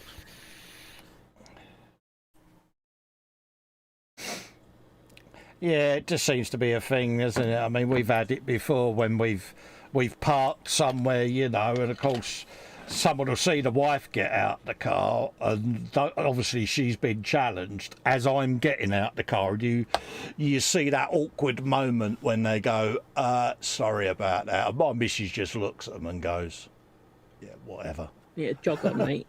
Jog on, you know. But yeah, it's just how it is these days, isn't it, really? It's like, I have to admit that I do not believe that I would have had the career that I've had if I didn't have my prosthesis, because I just think in general, and this is a very sweeping term, and I'm by no means talking about everyone, but a large portion of the population, they do crap, what's the word that I'm looking for? They discriminate against people in wheelchairs. Yeah. Well, they perceive you as inferior to them. Yeah. You know, Definitely. I 95% of the time I will use my forearm crutches if I'm out and about, because I'm only going short distances from here to the car or whatever. And, you know, you get your obligatory stairs and all of that, and I tend to ignore that. But I find if we're out somewhere and you're in that pram, it really is like you're seen as a second-class citizen. I don't know, I can't put my finger on it exactly, but you are treated differently. I think it's also partly, and it riffs heavily on what Foxx was saying, it's partly because people just simply don't know how to interact with someone in a wheelchair. Yeah. Because some people are in wheelchairs just because they've broken their leg and they're just in it for like 6 months. Yeah. Whereas some people are in it with life-changing illnesses, and they might have mental handicaps. So generally speaking, cerebral diseases of some kind. And for most people, it's not something they come across every day of their life. They, you know, how many people have never actually dealt with anybody in a wheelchair? You know, it's very. I certainly have very rarely interacted with someone in a wheelchair. So. Yeah, and it's like when we first met at E-Models, Fox, wasn't it? It was only then that you realised my situation. Yeah, because it came as a bit of a shock to you. I was like, "Hello, what's all that about him?" Yeah, but yeah, I think a lot of the time it's not through any malicious intent. It's just because people are not exposed to it on a daily basis, and most people, like I say, most people will never know someone who has any kind of disability. It's because it isn't. It's not. I was going to say the norm, but I mean common. Let's just. I normally put it down to an innocent naivety, not a malicious thing, you know. And I mean, I can't speak from experience because I don't have any kind of disability, but you know, this is my feeling on it. I would say is probably the best way I can explain it. Plastic card is in action, covering up bits that don't fit. Oh, we're having fit issues, are we, mate? Yeah, just one or two. Oops. But it's all covered by handy plastic card. No one will ever know. No one will ever know my secret, yes. Ew. Who's doing that? What is it? Really, really bad. I've had the fast-setting glue out as well, which makes me a little bit trippy. Well, seeing as nobody else is doing it, I'll read through the chat for a bit while that's drying. I was going to, but then I picked up this paintbrush. There you go. You do some work, I'll just sit and slack off for a bit. They're like normal then. Darren Edmonds, when we were talking about gross things, was saying, "Thanks, you lot. You are really helping my Sunday dinner go down a treat." Ah, glad to help there, mate. Well, Yeah. I hope it's still in your belly and not on your bench. Candy Graham says, "We just yesterday adopted a dog who had been hit by a car and had her entire lower jaw degloved. Thankfully, she got everything Oh, successfully bless her. sewn back on, and you can't tell now." I require pictures of the new dog. Yeah, we've got to have cute alert, Jeff. Yeah, Can't we just leave us need hanging. puppy Yeah. pictures. Puppy pictures are mandatory.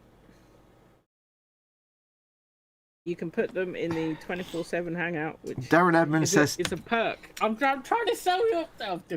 "Sorry, what? I was reading comments. I wasn't listening. What?"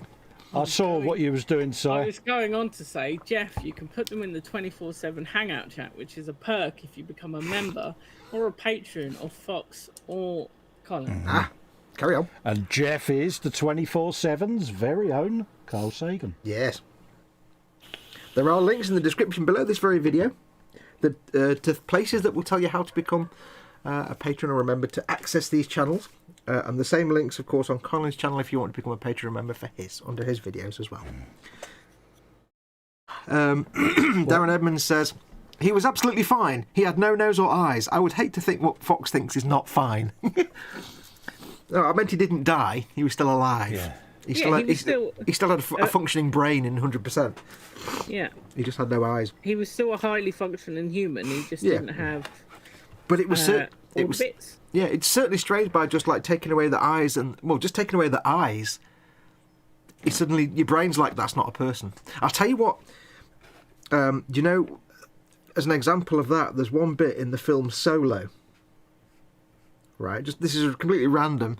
Watching the film Solo, and at one point they're at the party in the casino or whatever it was. I can't remember now. And in the background, walked past what in the Star Wars universe is called a lobotomite, which is basically someone that's been taken and had most of their brain removed, and they've just got like a droid component instead. So they're just like servants or slaves or whatever. But basically what happened was, imagine taking someone's head, removing the head from just above like the tip of your nose onwards. Just remove the head completely. So go to the tip of your nose and then just cut the rest off, get rid of it, most of the brain, and replace that with a piece of machinery about the size of that map that covers the top of your head. Like put your iPad on that bit. So it's basically someone with the head up to the tip of the nose and then just a small square computer component. And she was a beautiful woman, but with just like all that removed. And it's like, that one person walking past, it didn't ruin the film, but all I could think about for like days afterwards was that person with everything from the tip of the nose up removed and replaced with just a small plastic box with computer stuff in it. There's no eyes, no person, no brain in there. So obviously it was basically an organic robot, a robot with an organic body. And it was like, just because they removed the face part, it's like, oh, it's weird. Yeah. My brain's messes with you. my brain's like blah. And even to this day, I think about it and think, oh, that's just my brain's just doing knots. Very strange. I think it's why the 99.9% of aliens that you see in film and TV and whatnot, they have some semblance of a face or at least an eye and a mouth. Yeah. Because it's what we communicate with. Yeah. You know? It's It's who we are. Primary senses, isn't it, at the end of the day? Yeah. It's To our an brain, interesting concept. when you look at someone, the entire person is the face. Yeah. And if you remove the face, that's not a person anymore. It's just how our brain works. It's very strange. That's why it's in well, let's not go in that direction. I was going to go somewhere, but we'll leave it there. But yes, that's why the best way to dehumanize someone is to just not show their face. Yeah. If you want someone to, do certain things or feel a certain way, just by not showing someone's face, you can remove the concept of the person. It's very weird the way the brain works. Quantum Man talks about the behind the sofa. He says he had an ex who kept leaving a prosthetic left arm under the sofa. The number of times I had to go get it, now I have a reflex reaction to fight Psy. Yeah, I get that. JC Bricks and Builds in said, evening Fox, Colin and Cyan all in chat. Hello, James. You've missed all the gruesome content. You'll be fine. Let's go up the chat and see what's happening earlier on before we got into weirdness. Are you scrolling up? I am. ECIDO says, we have a 29-year-old can of OK Cola in the fridge at the moment. I wouldn't have drunk that even when it was brand new, so I wouldn't drink it now. Gemma's in. Gemma Williams is in. Or she was in ages ago. When we were talking about dwarves, Quanaman says, oh, maybe it's a steampunk segue. No, he's talking about this. Yeah, shut up. He said I was going to give him a slap. Unfortunately, as I'm going up the chat, I've got no idea what we were talking about when you were doing the chatting, so... I got to... We definitely said hello to Gemma. Yeah, I said hello to Gem. No, I mean, I've got no idea what we were talking about when people made the comments, so I don't know what some of the comments are referring to. Oh, right, yeah. Well, it went from poop to autopsy to disability, so... Yeah. Dan says he's got all the episodes of Stargate SG-1 and Atlantis on his iTunes account. Oh, good man. It's not much good when you watch on your desktop PC, though, is it? Or your Xbox. Well, it is, because you can just get Apple TV, the app. Can you? Yeah. Oh, okay. I know nothing of these things, you see. He's so dismissive, isn't he? I don't know anything about these things. And then we're up to date then, I think. And he wonders why he has fit issues, so... Yeah. Hey, I can't help being blessed. Is that what it's called? Yeah, I tell you what, though. So I've been building these Orc boys, these new ones. Oh, hang on. Muse is in. I mean... Oh, yeah, no worries. Typey, imminently. Yep. Just thought I'd better let you know, Cole, because you know what happens. Cheers, if you don't type in the chat, you get your ass handed to you. Absolutely. I think she's got H's details, so, you know, at risk of me getting beaten. And she knows that I've got incriminating video of you, so she can also reach out to me if necessary.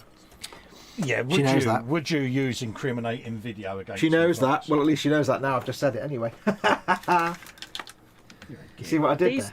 These new boys are pretty cool. It's a gorgeous kit. It goes together pretty well. What, the monopose ones? Yeah. I've got 10 more to build. I've got 20 in the in this wall thing set. There's very few gaps and whatnot. Yeah, they do go together really nicely. They are really nice. I have no problem with them because I'm not playing them, so...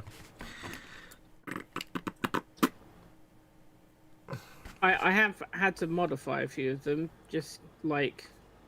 Every time you say modify, I get flashbacks to that how to build Gundam video with it. Modify! Did you have to use any easy line by any chance? No, not yet. But I will have to use some millipuck because there is some gaps. I'm going to have to use some super glue. Ooh. Oh, bless him. Only because I need the plastic card to bend and stick quickly, otherwise it'll just ping out, and the only way to do that is to stick it with super glue. Well, no, you glue one end down and then... No, I mean, unless I want to wait for half an hour and I can't be bothered. Well, so this is the way to do it quickly. It's not the only way, it's how you do it quickly. Well, yeah, I need a glue that sets quickly. Often when I'm doing like straps and stuff with plastic card, if it's going around a curve, I'll just use super glue because it's just fast. Because otherwise you have to glue one end and wait for it to to set for like an hour, and then glue the other end and hold it in place for 10 minutes. And it's never guaranteed. That's what clamps are for. You're a clamp. This is too small to clamp. He's in a fighting mood today. I'm not in a fighting mood, and I'll fight you for it. Very, very small clamps, these are. Tiny clamps. Are these clamps made of tininess? Yes. Ooh, get you in your tiny clamps. Get yourself in your tiny clamps. Let me show you my tiny clamps. I can't actually remember what they came from. I think they Camera's were on gonna the, wobble. They came with the They came from Tamiya outer painting space. stand. No, you know the Tamiya painting stand thingy Yeah. jiggy. Oh yeah. Oh, the little metal, like the little metal things. Yeah. Yeah, those. Yeah. Yeah, it came with the Tamiya carousel. Yeah. Yeah. Them's the ones. Them's the ones. That's I the one. want that one. I want want that that one. I want that one. Don't like it. I want that one.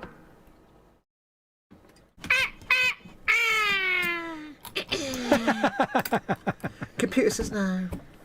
Margaret, have we got an ill-tempered horse? Oh, yeah, that one always gets me. Margaret! Gentleman wants a painting of an ill-tempered horse. Yeah. And it's the delay. What? Margaret, what? Thing is, being kids, we all knew little shops like that where they had like the counter and then behind was a doorway with stairs going up, and there's always a shop like that somewhere when we're kids. Yeah. It was always the way. Now, what is required here is a little bit of kajiggling. Kajiggles, is it, mate? Stand by for kajiggling. Universal kajiggle. He's got a kajiggle, Cole, because he didn't dry fit. You can shut up. Had he have dry fitted, say, he wouldn't be having a kajiggle, mate. Oh, probably not, no. Probably not. I've stopped listening to anything you're saying. Oh, wouldn't have him any other way, would we? No. No, I mean, you know, once you've won an award in model making, Cole, you realise that oh, wait, actually, that doesn't apply to Foxx. Oh! Do you know? Oh, brutal. Harsh. Brutal. Harsh. But and very brutal. funny. Harsh.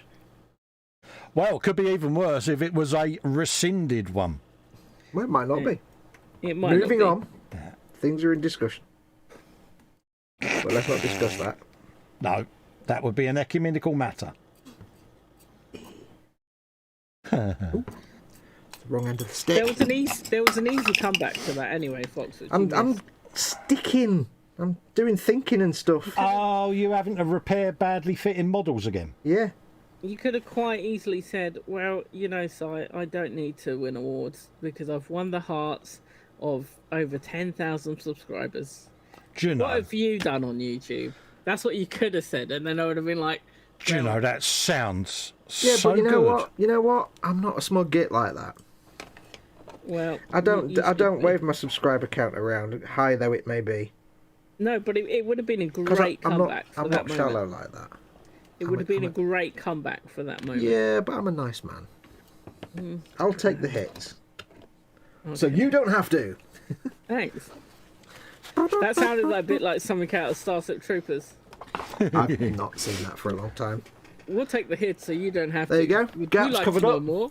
Gaps covered up, and they look like it's bracing the exhaust pipe onto the side of the motorbike. So I think that's quite a good recovery. That, not bad, Foxx. Well done. If you say that's how And I'll they stick a hit. rivet on the end so it looks like it's not just I am floating in sure midair. that will be turned into 3 days of postings on how wonderful a scratch builder you've become. No, I understand that I am a rubbish scratch builder. I never assume anything like that. I know I always say my building skills are shocking because I suck at that. Now, painting skills, on the other hand, well, I just kick ass at that, but that's different. Absolutely. Yeah, yeah, you see. You more than make up with it your painting expertise. Yeah. I've never painted a crab in my life. Giant enemy crab! That's an old gaming meme. Nobody will get. You see, Darren, if Foxx did walk onto stage to slap me, I'd like to think he would at least make a good job of it, you know? Yeah, And he wouldn't just look like a bitch. yeah, I wouldn't have an open palm for a start. And I'd probably carry some kind of sporting equipment. You know, if you're going to go loaded. Indeed.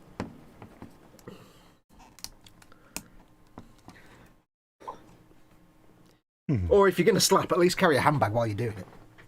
Hell yeah. Hell yeah, at least, you know, wave a handbag or something. With a brick or an 8-ball in it or something. Yeah.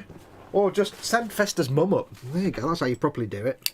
Absolutely. Send his mum up with a handbag, and it was good enough for Proper giant done, mate. good enough for giant haystacks. It's good enough for wherever you need to get slapped. Absolutely. Was it giant haystacks? Giant haystacks, yeah. I love your Yeah. mum already. She's a legend. Never met your mum, and I love her to bits because of that. Absolute legend, she is. What? I'll tell you that she went after a crowd of hoodies not long back. No, go on. Yeah, they was outside where she lives, creating mayhem.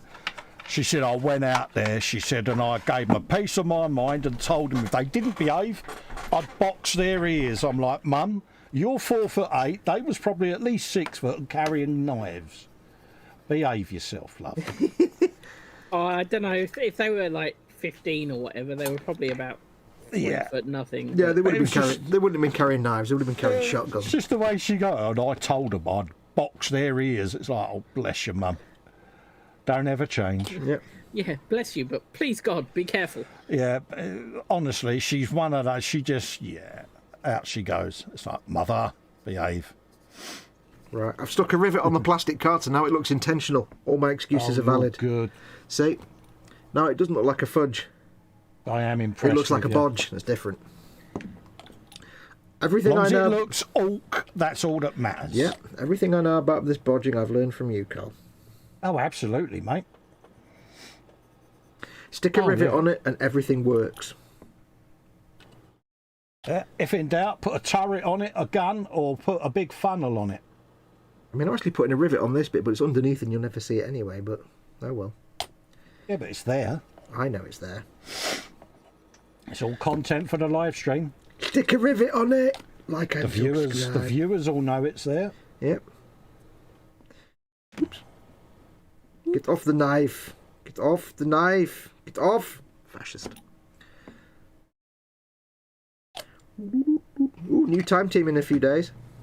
Oh, is it coming on? Is it? Well, episode 1's been on already. There you go, you've got rivets on the plastic card now. Everything's better. The first episode, 3-part, was a couple of weeks ago. That was the first dig. The second dig starts, I think, at the end of this week, Friday, Saturday, Sunday. Oh, right. And they're doing them in 3 parts. It's like 3 half-hour episodes. Is Phil Harding still on there? No, he's busy with a dig at Wessex Archaeology, apparently, so he couldn't join you. Oh, no. Yeah, No Phil Harding. Oh, well, no. the thing, you don't really mind, because he's busy doing other stuff, but, you know, it's Yeah, not, but it's it was not like that- no Tony, because Tony's just not doing it anymore. And no Mick, because Mick's dead. It's more just Phil's busy Yeah. doing other digs, so we'll let him off that one. Never forget them immortal lines. Hello there, Tony. Do you want to come in my trench? I've got a brilliant little video clip on my YouTube channel. It's unlisted and it's not monetized. It's just Phil Harding digging in a trench, and he's just going, ooh, ooh, ooh, ooh, ooh, ooh, ooh, we'll have that, we'll have that. And in the middle, he's like, ooh, ooh, we'll have that. And I was like, I need to capture that as a video and a GIF at some point. But I think the ultimate TV moment would have been Phil Harding and Bob Ross. That would have been fun. oh, I'm still very, very pleased with my new SMS, i.e. text message sound on my phone. go on, why? It's just Colin going, bosh. All right, Bosh. Oh, yeah. Did you save that, did you say, in the end? It's my text message tone now, Cole. Oh, is it? Oh, I'm so Whenever- happy. Whenever Just for someone- you. Whenever someone sends me a text, it's just you that goes, bosh. Just for you, Si. Bosh. Thanks, man. But now I need to Bosh. check my phone just to be safe, you know? Darren Edmonds has got a good comment there. Keep Fester's name out of your effing mouth. Yeah. Yeah. Is it wrong that when you say Bosh, I just think of like washing machines and stuff? Yeah. Well, someone had it on the brunch earlier on in the background. They had a big sign on one of their dios saying Bosch, and I missed Bosh. a golden opportunity just for Si to say Bosch. Yeah, if you ever come up with like a range of house cleaning products, you should just call it Sillet Bosch. Yeah, I'm going to go. Bosch. I'm going to go make Mama Fox a brew. I shall be back in a moment. I will Indeed. do. You ladies a carry on. A fake decal for a bottle, and I'll do you a video advert for Sillet Bosch. Yeah, it's like Bosch, and the dirt is gone. Gone. Oh, I can't believe you got that as your text tone. I'm so happy. Yeah, man. Oh, mate, I feel quite honoured. It just works, you know. Yeah, I'm easily pleased. Mind you, so are you at 2 a.m. Dude, can you say Bosch? Yeah, no worries. Incoming. Bosch. Bosch. All your troubles are gone. Bosch it away. Sillet Bosch. Oh, dear, I'll film that later. Oh, dear, what did you do for filming this week, Cole? Well, I did this advert for Foxx. Oh, yeah, Sillet Bosch. Other Bosches may be available. Indeed. For those of you not in the UK, there's I presume you can still get it, but About 10 years ago, there was an ad campaign for a cleaning brand called Seal It Bang, and the guy's name was famously Barry Scott. Yeah. So it was, "Hi, my name's Barry Scott, and this is Seal It Bang, bang, Yeah. and the dirt is gone." Yeah. So it would just be, "Hi, I'm Fester, and this is Seal It Bosh, Bosh, and the dirt is gone." Yeah. And Sai will be, yeah, I'm so happy now. Oh, sugar tits. The only problem with not gluing anything yet is if you touch it, Yeah, it goes all buckaroo on you, doesn't it? yeah, it's like playing fucking Operation language. Yeah. That's all right. He killed our monetisation. Let's kill his. Big boys' words, lots of big boys' words. He wasn't here, he'll never know. I can imagine him going through the thing, couldn't you, later on? Don't understand why I lost me monetisation. I was so good. Yeah. Well, never go AFK when we're in the stream. Yeah, that 2-minute moment when you left myself and Sai alone. Yeah. How did that work? Oh, Muse is off. See you later, Muse. See you later, Muse. You take care, darling. Oh, it's nice. Always nice to see Muse. Musey Muse. Yeah, we love our Muse.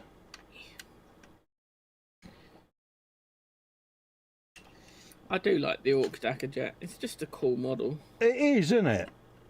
I've still got the one to do out of the set because I built one as the WAS bomb. And we bought the set at Christmas, and I've still got to build that yet. So, don't know how to build it. I'm yet. back. I haven't decided. Slap it all on. That's what you got to do. Slap it on! Bye, Muse! Yeah. What, did I miss anything? No, we was no, just nothing been highly professional until you got back. Jolly good, Yep. good girls. I knew Mum Fox wouldn't have made herself a brew. That requires getting off her arse, so I thought I'd better go make her a Oh brew. dear. Yeah, she's very lazy. She's a terror. She really is. Did you give her the finger of shame? And, well... Pardon me. Oh, that was round and earthy. Diddle-it-doot-doot. I was brought up to help a disabled person, says Darren, when they needed it. Nowadays, things are much better for disabled people. I think sometimes you just forget they can do almost anything on their own. Yep, Yeah. absolutely. Bit sassy, Foxy, says Muse, but I can't remember what I'd said. I think you were just being sassy about not having wibbles. Oh, yeah. I'm made of sass. Beat the devil out of it. Fox not No. having a wibble? Never. I'm quite pleased with that little bodge there. I was quite impressed with that. What impressed have at my you skills. What have you guys got for dinner tonight? Roast lamb, mate. Roast lamb. You always have a Sunday roast, don't you? Yeah. But with what? You know you can't just say roast lamb. Tatties, greens, Yorkie puds, Look at the tattoolarity. pigs in blankets. I'll be round in 10 So- minutes, Cole. Stream's finished, Yeah. I'll be round in 10. We are having... what's the brand? I forgot the brand. Kentucky Fried Chicken. No. The pie in a tin. Fried Bentos. Frey Bentos, cheese and onion pie with chips and Nice. gravy. And Again? no, we didn't. We hadn't had it for about a week and a half. I thought I swear you were talking about that on the Frolic. Yeah, but then No, he Mama was Fox, gonna have it. Mama Fox changed her mind and wanted Okay. curry rice and chips instead. With chips and gravy, and I don't know what else to have with it. We can have if we have mushy pea, we can have gravy, or I could maybe do a tin of Heinz macaroni cheese. Ooh. This is the bloke who had a moan at me on the Frolic for not having gravy with beans. When I was at school, you got sausage, chips, and beans and gravy. Yeah, you can't have gravy with beans. That You is can. disgusting. Thank you, not. Si. No, that is You guys are all grim. feeble and limited in your culinary adventurousness. Thank you, Si. Nope. But I'm not having that. Tonight I am cooking satay chicken with yakitori, which Ooh. you probably don't even know what yakitori is. Yakitori sauce, isn't it? It's Japanese. It's skewered chicken which you glaze as it's been grilled. That's the one. I've had it. I just couldn't remember what it was. It's very yummy. I used to get it from our when we used to have a teppanyaki restaurant nearby. Yeah. But it's been a long time. But yeah, you can't have gravy and beans. You can, and we do occasionally. It's most pleasant. That's just so wrong, isn't it? No. That is the equivalent of someone putting ketchup on a roast dinner. Oh, no. That's almost like someone having a single malt and putting Coke in it. Ooh. See, my ex used to put ketchup on a roast dinner, and that was one of the reasons that she is now the ex. I put ketchup on a roast dinner. Just, I put any kind of sauces. I mean, I prefer something like a sweet chili rather than a ketchup, but you know, or on a roast dinner. Yeah, or perhaps even Dave says no. You can't have gravy with beans. Yeah, you can. Well, we know that you've got an eclectic palate. I've got a special palate. Special would be one way to describe it. Yeah. I am not blinkered to the possibilities of combining delights and culinary adventurousness. No, I'm just blinkered by what actually tastes good. Yeah, well, beans taste good and gravy tastes good, so good plus good equals just double good. See, on Friday, Foxx managed to turn this into a Southern Softies debate. Well, I'm not going to do that now because you know I'm not. I was. Oh, is that because you're outnumbered by Southerners? So No. Yeah. No. It bloody well is. Yeah. No. Even if there's three of you, there could still be three of you that are wrong and I'm right. But I need a general consensus. From Yeah, this is a chat survey now. How many people we got watching? And bear in mind, when we say beans, we mean baked beans like Heinz baked beans from a tin. We don't mean like Ponzi 5-bean salad nonsense. There are 20 of you watching. I need a general consensus in chat. Baked beans and gravy. Like with something and chips, and so you have baked beans with your steak and chips. Well, you won't have steak and chips with gravy, but imagine you've got I don't know, something with gravy and chips and everything else, and then you have some baked beans as well. I don't mean like a bowl of beans and gravy. You can't have steak and beans. No, you wouldn't have steak and beans. No, that's why I said not steak. No, like a good. And can I just point out, nobody in Canada can question it because they have poutine, which is cheese and gravy. I'll cut the clutching at straws we're getting. Well, no, because in Canada, poutine is cheese and gravy or cheese curds, so now, that's equally as awesome. And yet, therefore, if you imagine the classic English meal of sausage and mash. Sausage and mash, bit of gravy, make an island with the gravy lake in the middle. There you go. But you wouldn't put beans on it. Well, you wouldn't have beans with sausage and mash anyway. Why wouldn't you? Because you don't have beans with sausage and mash. But why not? I don't know, because are you gonna tell H that? Do you want me to go and get her? Because the beans takes away from the butteriness of the mash. Okay, so change it to sausage, chips, and beans. Sausage, chips, and beans. Chips, you can have chips and gravy. No one can say you can't have chips and gravy. You can have sausage, chips, and gravy. But you can't have sausage, chips, gravy, and beans. You can. You just add beans. No. You just add beans to your sausage, chips, and gravy. There you go. No. You heretic. You heretic. Heresy, this is what it is. Yeah. Have you ever had sausage, chips, beans, and gravy? No. There you go. You can't question it. Yes, I can. Because it's just not done. It's How do not you know? in the universe. It's not the order of things. There is nothing about it that is correct. I'd never eaten snails and thought it was gross until I ate snails and realised they were actually really nice. That's completely No, different. it's not. Different. If you can't say something's not right if you've never had it. You have to try it and see what you think. Yeah, but it's not right. It's just not done. It's not right. It's fine. There's nothing wrong with it at all. They're all nice flavours. No. They're all nice flavours. It doesn't go together. It's not very adventurous at all. I'm going to go to an extreme. I would rather go to China and try a fried placenta than have beans and gravy together. Yeah. China or California, one or the other. And yeah, no, because the viscosity of the bean juice would be different from the viscosity of the gravy. Oh no, it's going to curdle, isn't it? It's no. No. It's wrong. No. But then you would accept poutine, which is curds and gravy. And that's two different texts. That's two different viscosities. I think Jeff is trying to get across spam. Spam, baked beans and spam, sausage, gravy beans, spam and Jeff, chips. you can't have sausage and spam Yeah, you on can. the same plate. No! Well, if you can have a mixed grill with like 7 different types of meat on it on a Sunday morning in the pub, you can have spam and sausage. You can mix your meats. Right, okay.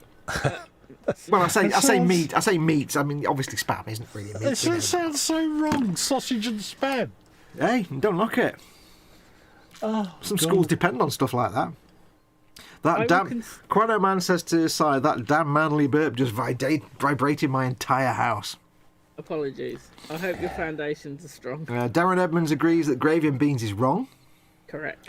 Dan says, my fridge is empty, neighbour's dog had better run like its stupid, annoying, yappy life depended on it. Frankie says, I had potatoes and eggs in mustard sauce for lunch. My dinner is a roll with leberwurst and liver sausage very soon. Colin, you should know, says Kevin, Northerners love chips, mushy and gravy. Yep, absolutely. Yeah. Mushy peas, gravy. See, what mushy peas and gravy, that works, but beans don't. Why? Why? Because beans come with tomato sauce. Tomato sauce and gravy's just wrong. No, I like tomato sauce and gravy. You're one of only one person then. No. Model Maker Dave says, sign, no, just no beans on their own. Princess Wibble is very wrong. Yeah. Yes, See, I'm being completely open here. I'm democratic. Totally Scale Model says, sausage, beans and mash, done. Yeah. No gravy, Steve. Steve will know because Steve's a chef. Yeah, but that's mash and not chips. Darren Edmonds says, baked beans are for breakfast or sausage and chips on toast. That's it. Well, you can have beans for your meal, beans for dinner. Sausage, chips and beans. Egg, chips and beans. Proper Coronation Street food.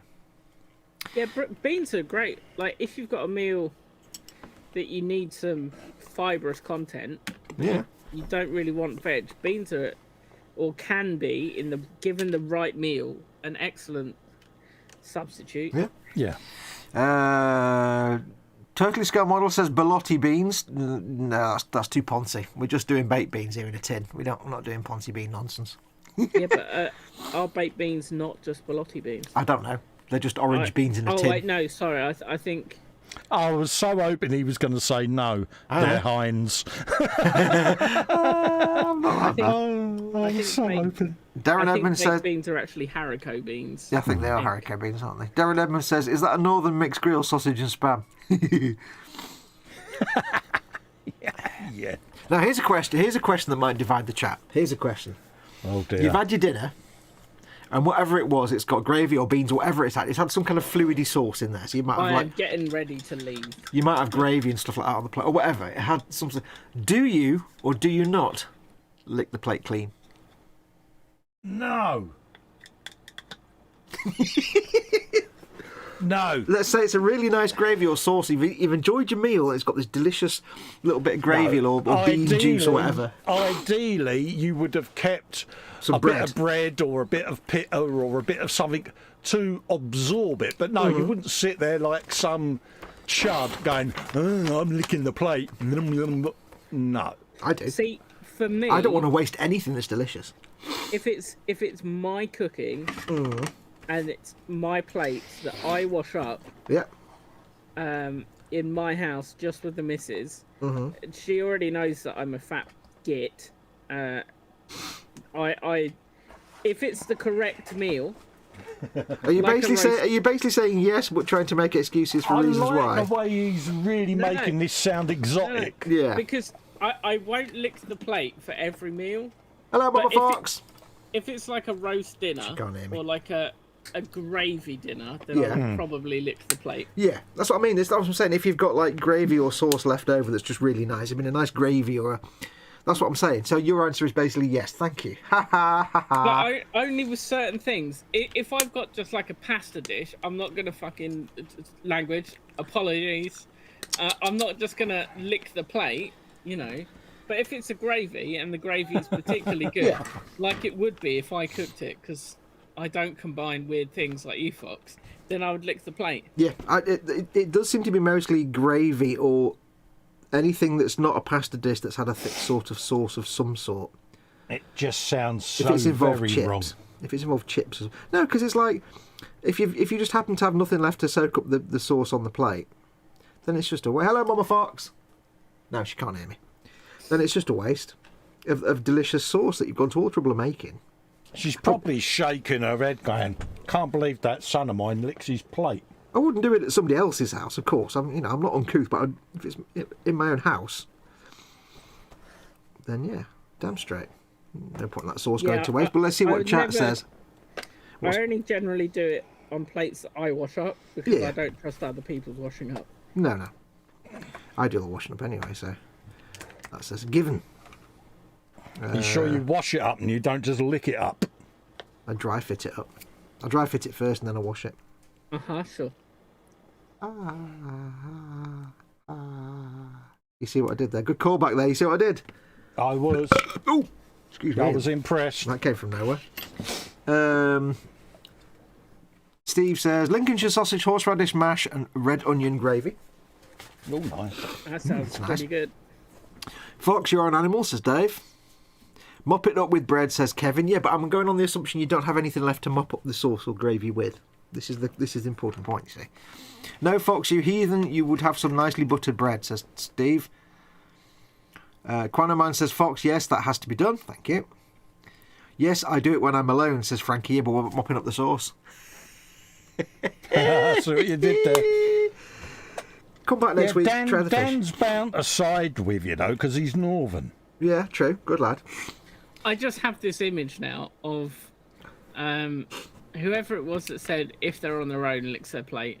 I just have this Frankie. image now. Yeah. Looking furtively Frankie, around. I just have this image of you saying, "Oh, I'll take the plates out, guys," and then just fervently licking your plate in the kitchen where no one else can see. Being all furtive and looking around left and right. With the voice of David Attenborough in the background going, and here we have Fox licking the plate in the kitchen.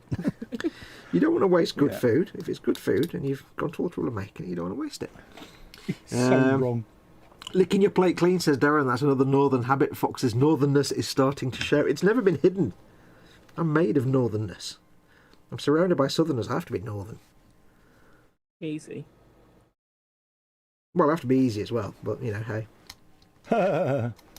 So he did Very easy.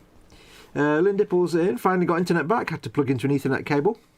Yay, welcome back. That's always the best way Welcome to be, back. Lynn. Always get yourself on Ethernet if you can. Yeah, absolutely. Wireless is terrible.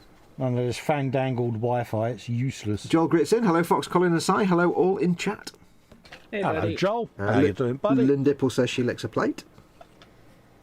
Dear, oh dear. See. Why would you waste good gravy? Good gravy! Yeah, but I'd have a bit of bread or something to Yeah, mop but it up imagine that you've accidentally eaten all the bread.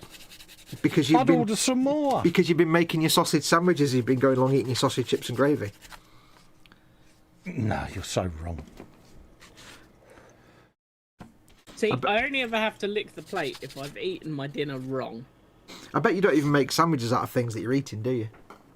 Well, Like, no, if because you've got- I don't have excessive amounts of bread because I'm trying to lose weight. I know, but I bet you normally, or some others bread. So I bet you didn't. I bet you don't with anything else. Like if you had sausage do. chips and gravy, I bet you wouldn't have a In- couple of pieces of bread and make sausage butties. In my ultimate fat days, I would have like 6 slices of bread with any meal. Yeah, curry butties. Yeah. Yeah, you can't do it now. Well, we have to depend on brown bread, so it's not quite the same. But we go for brown bread. We don't do white bread anymore. But no, like, if you have a roast dinner, you've got to, when you first get your meal in front of you, you've got to select, like, a couple of roast potatoes that you put to one side on your plate. Yeah. And they're the last things you eat, and you squish them down to, like, mop up all the gravy with. Yeah.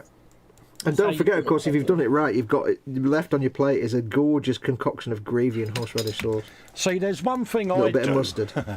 when I have the Sunday roast, is I fill my Yorkshire puddings up with peas. Ooh. I always fill them up. Intriguing. I fill them up with gravy. I never Yeah, thought, and never then thought I of have putting them the peas in right there. at the very end. Ooh. So I've got my Yorkshire puddings full of peas with a little bit of mint sauce or something like that. Would that be peas pudding? See what he did there? Yeah, I know, because I always fill my Yorkshire with gravy, but I can't leave it to the end. I have to just have a. If I haven't got a fork with like a chunk of roast potato, beef, and Yorkshire pudding and gravy on it, then it's just I'm not. It's something's going wrong there. But yeah, I'll have to try that. Yeah. And for some reason, I don't know why, but for some reason, my brain doesn't quite see a roast dinner having mushy peas instead of normal peas. It doesn't seem to work. I can't imagine it would work with mushies. Work. I love mushy peas, but I can't imagine mushy peas working on a roast dinner. Oh no, it's got to be peas. Garden peas, not the big marifat peas because they're horrible. Or at a push, if you want to be a posh git, you can have petit pois. Nonsense. I'll cut you with your foreignness. Or you could go for mange tout. I love mange tout. Or as we call it, vegetable cubes, or the food they used to eat in the Buck Rogers TV series back in the day. Mange tout are awesome. Got little squares of carrot and stuff. Potato. Very weird. Hey! Don't cry for me. I'm already dead. Wait. Hi, Lynn. What?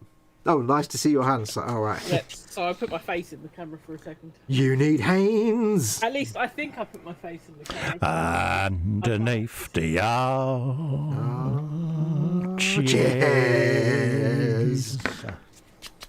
One day, I'm going to find out the words that precede that just to upset you both, and then I will complete the song after that. That'll be heresy, and everybody in chat will dive on you and kill you. I may have sent Foxx the entire lyric You sheet did? of it, and then we hastily deleted it because neither of us wanted to know it. We were like, look, I found this. And I'm like, no, avert your eyes. And he went, no, you're right. Don't look. Oh. Yeah, don't look. Because even if we knew the words, nobody knew the tune anyway, so you can't know such things. The human mind is not designed.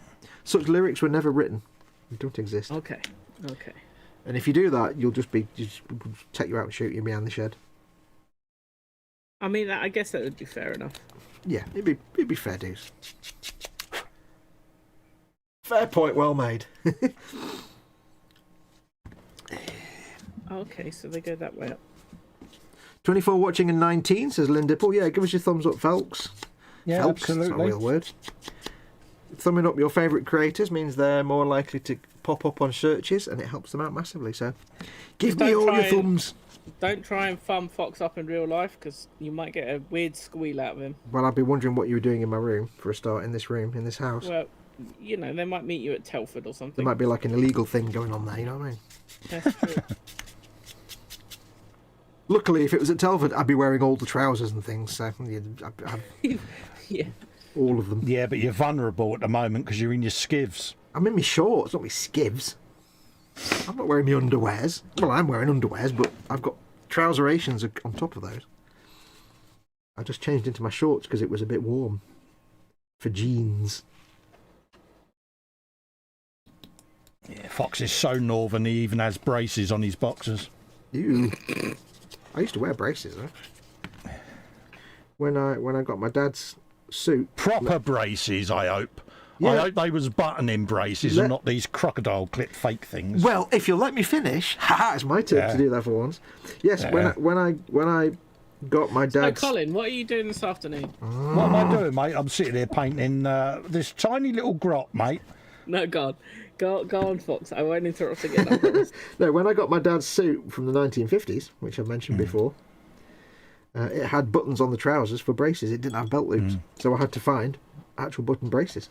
Yeah, proper braces. And they were proper like Kim Jong-un wide with cuffs on the bottom. Thick wool. It was all thick wool suit, so summer was a nightmare, but I wore it anyway because why not? It's a 1950s suit. It looked fantastic. Absolutely. Triple 3-button Italian styling. Double-breasted. No, single-breasted, but 3-button. Handmade by the tailor in wherever it was he got it from. Yeah.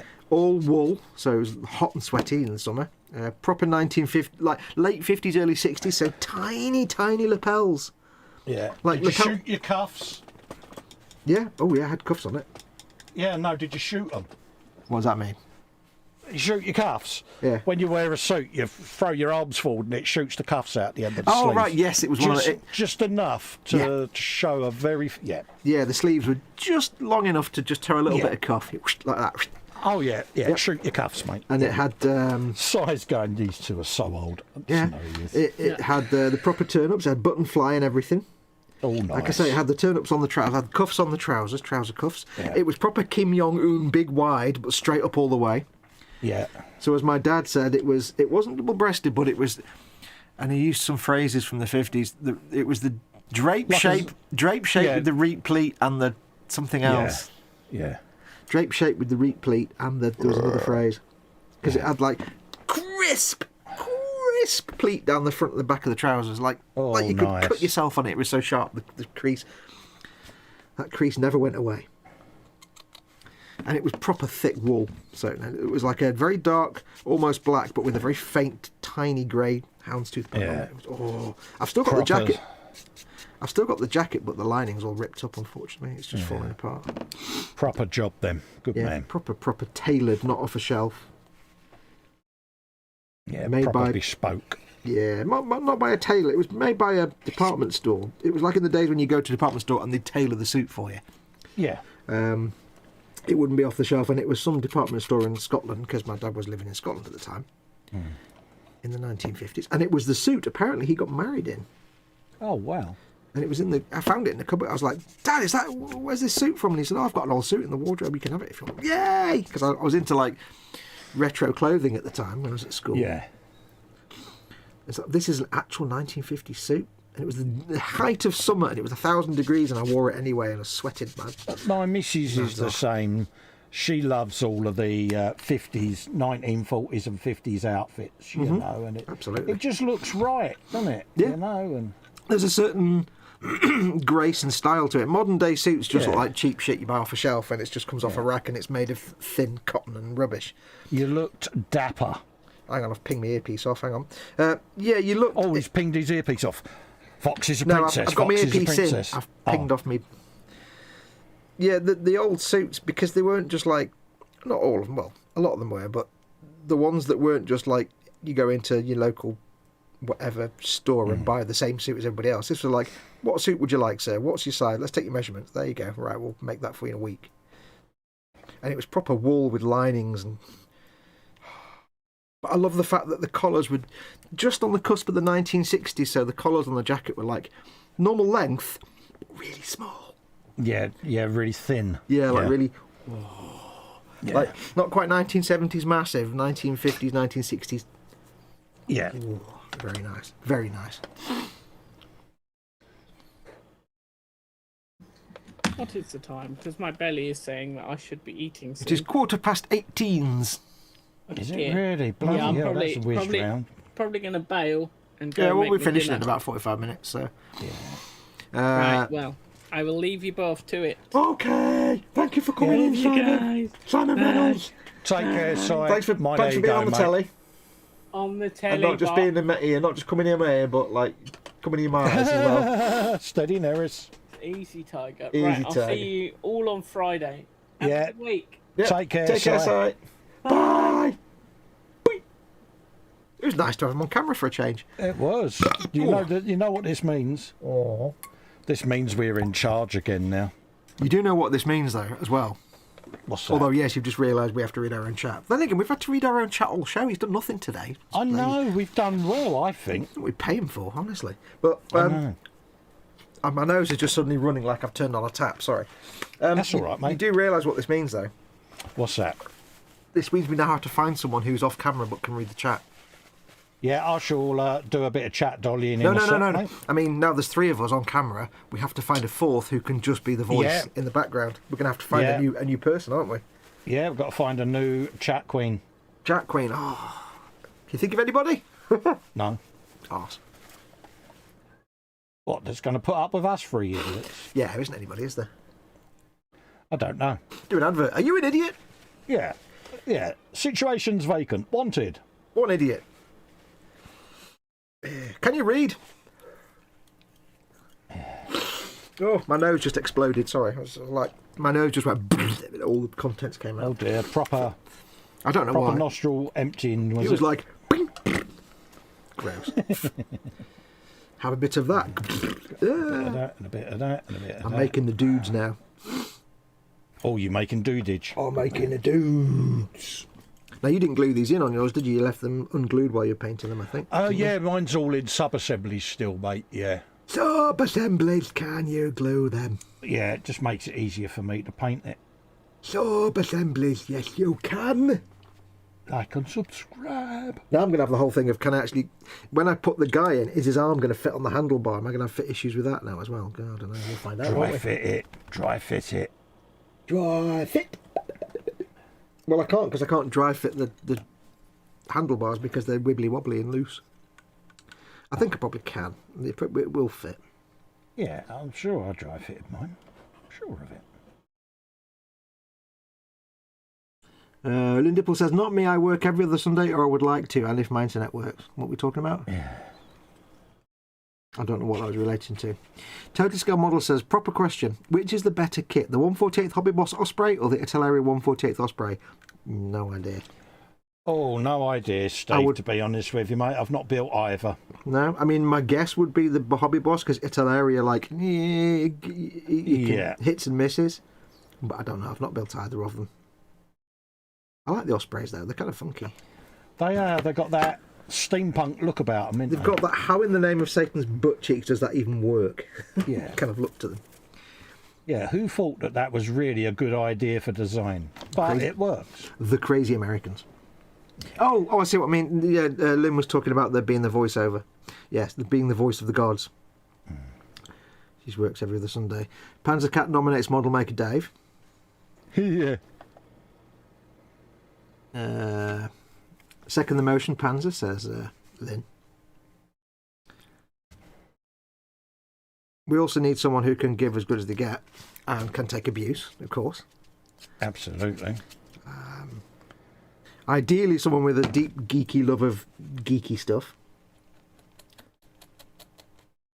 So basically, they've got to be as big a nerd as us lot. Yeah, they need to have a nerd card. Yeah. Because otherwise they'll be missing out on most of the conversation, won't they? They'll be like, I don't know what you're talking about. So, need to be a nerd. They've got to like a bit of Warhammer. Yeah, they've got to know what Colin's on about when he goes, oh, Kira. They've got to know what that means and also agree. Absolutely. They've got to agree completely with that. Yeah, when we say nose wrinkle, we all go, oh. They've got to get a little bit excited when I mention Dr. Alice Roberts. oh. You see what I mean? Oh, that was the sound of something either shutting down or powering up. I'm not quite sure. Oh, come over all peculiar. Now imagine Dr. Alice Roberts as a Bajoran with a nose wrinkle. In the same uniform as Intendant Kira. Yeah, I mean, and you just know for a start there's somebody on DeviantArt that's already been there, but you know, hey. I've got this image now. Chris Williams says TSM. Yeah, he's never around, is he? Chris isn't free over Sunday afternoon. No, he's normally busy. Yes. Did. Oh, I've got 2 barrels to drill out on this. Woo! Oh, get your barrel out. Drill out your barrel. I think I'll do that next week. Drill out your barrels of fun.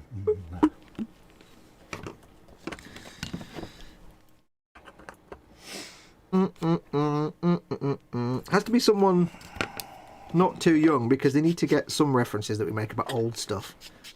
Yeah. You know, but not too old that. Basically, what we're going to end up doing is taking Si's camera away. Yeah, kind of. Si's good because he's not old, but he has knowledge of some old things, and if he doesn't have knowledge, he can kind of blag it anyway and just call us nerds.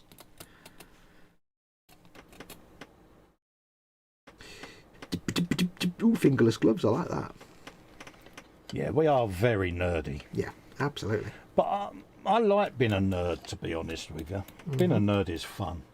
Being a nerd is great. Because by default, you're a geek.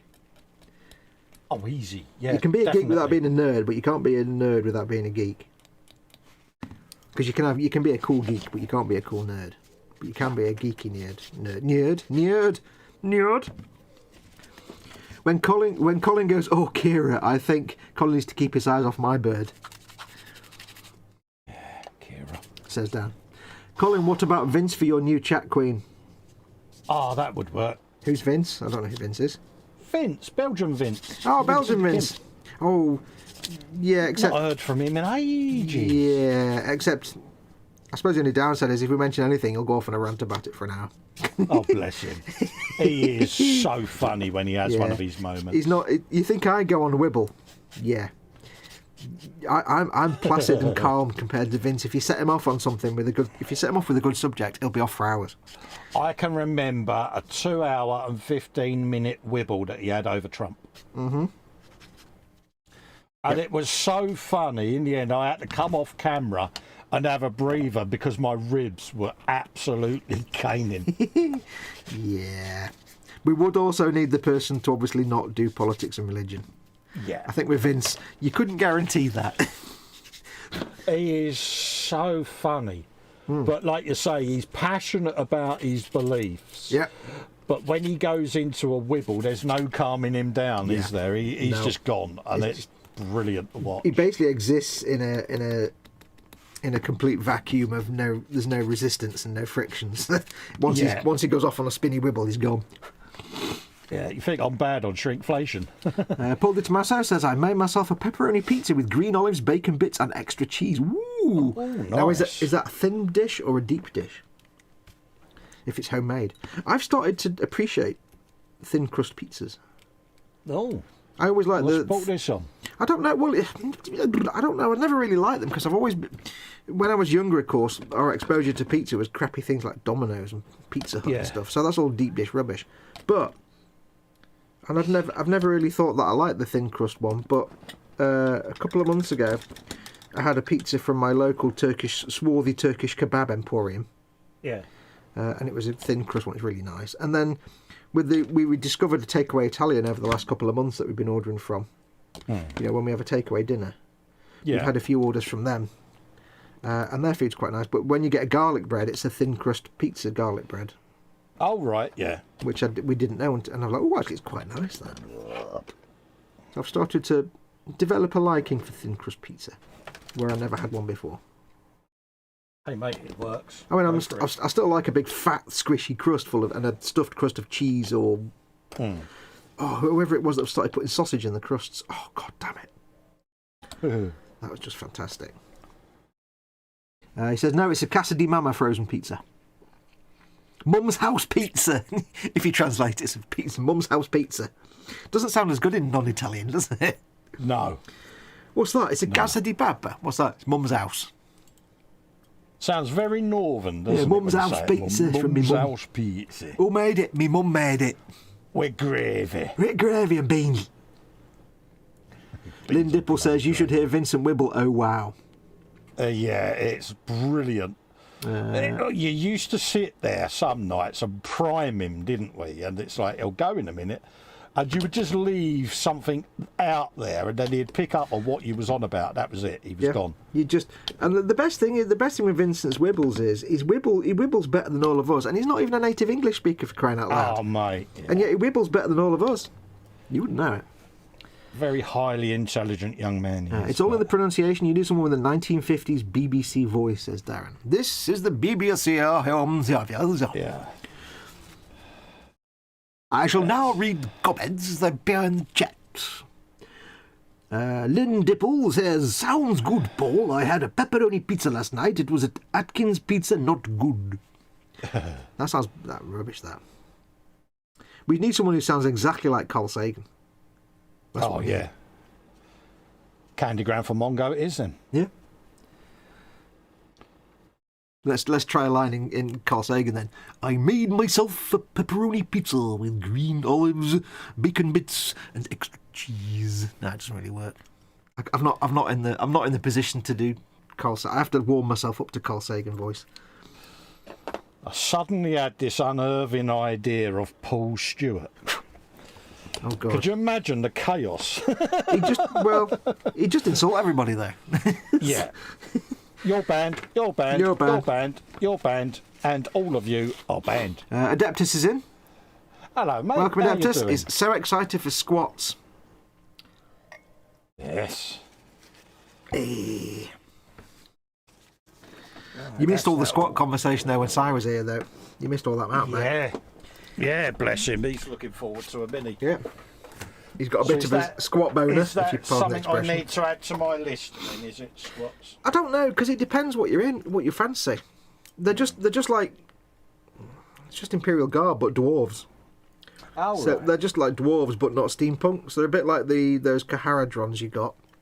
Yeah. But they yeah. wear, like, power armor and stuff. But they're not all steampunky, so No.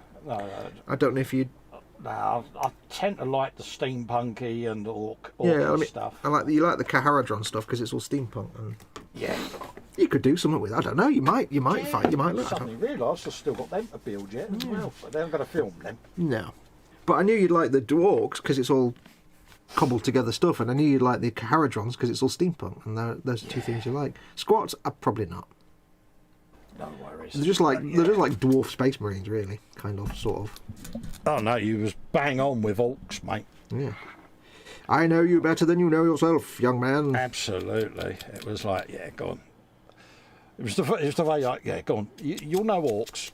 You're so Ork. When you start building them, your inner Ork will be released, and it's like, yeah. What you're building? An insane blade with a rope bridge and a sail and a crow's nest. There you go. Yeah. Do you know what's in my head right now for no apparent reason? What's that, mate? The prisoner will vacate the human residence, or the human residence will be incinerated. Why I'm getting a flashback to a line from the first Matt Smith episode of Doctor Who, I do not know. The prisoner will vacate the human residence, or the human residence will be incinerated.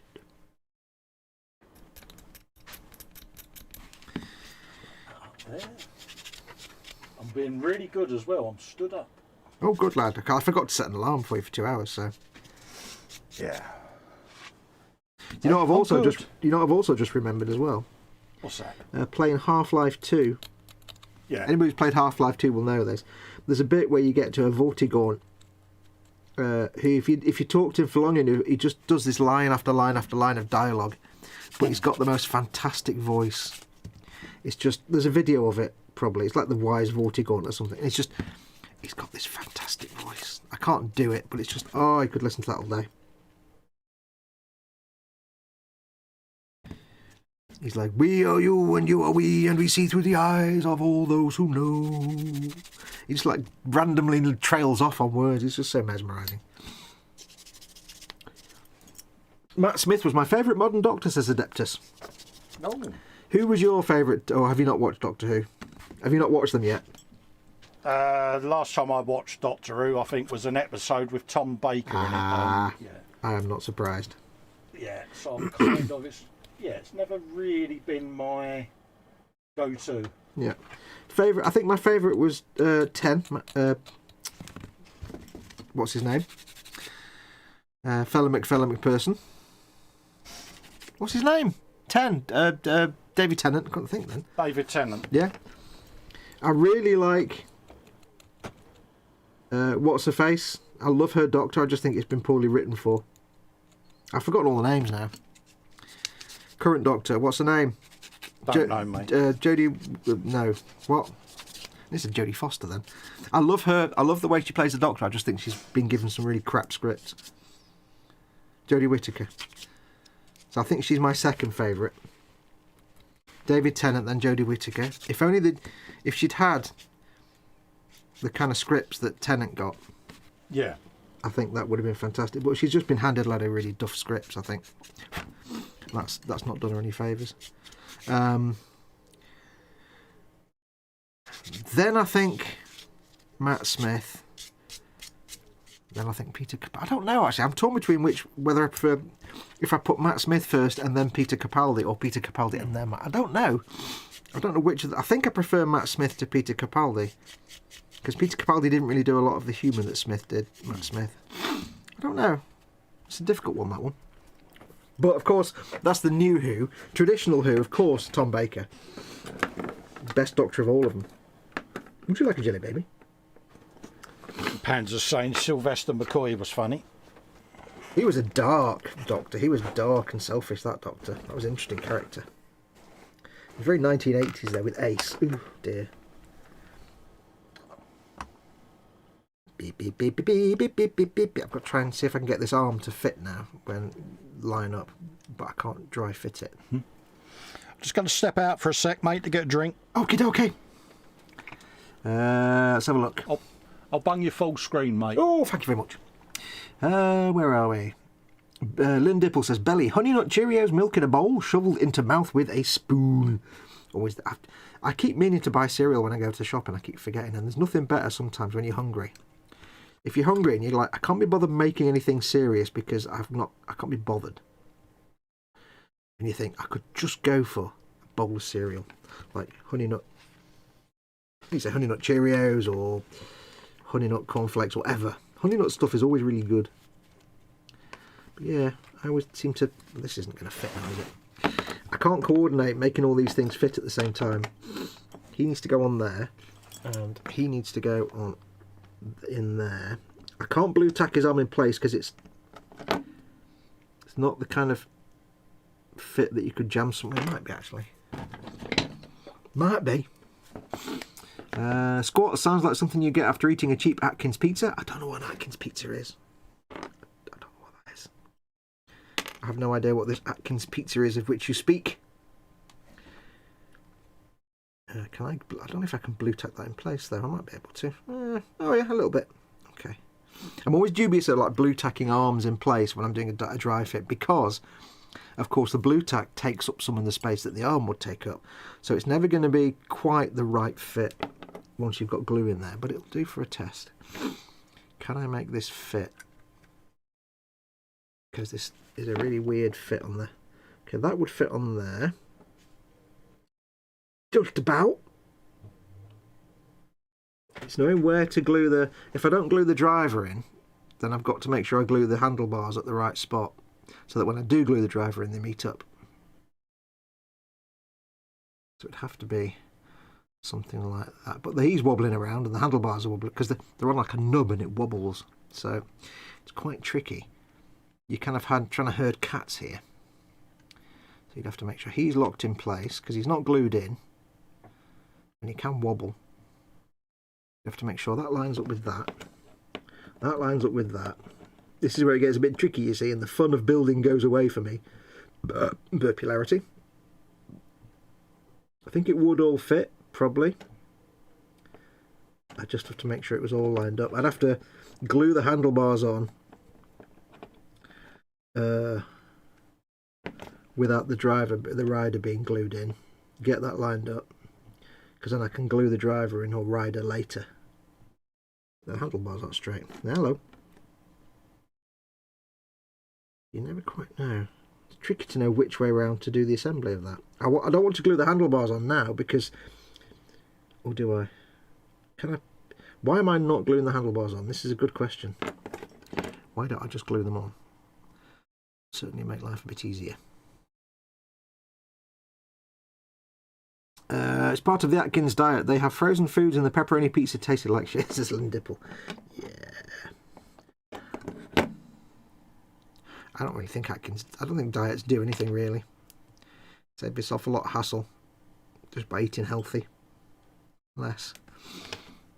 I've always been a firm believer if a diet involves you spending money, it's not worth doing. As in if it's, hey, subscribe to our diet, give us money and we'll show you. No, just eat healthy.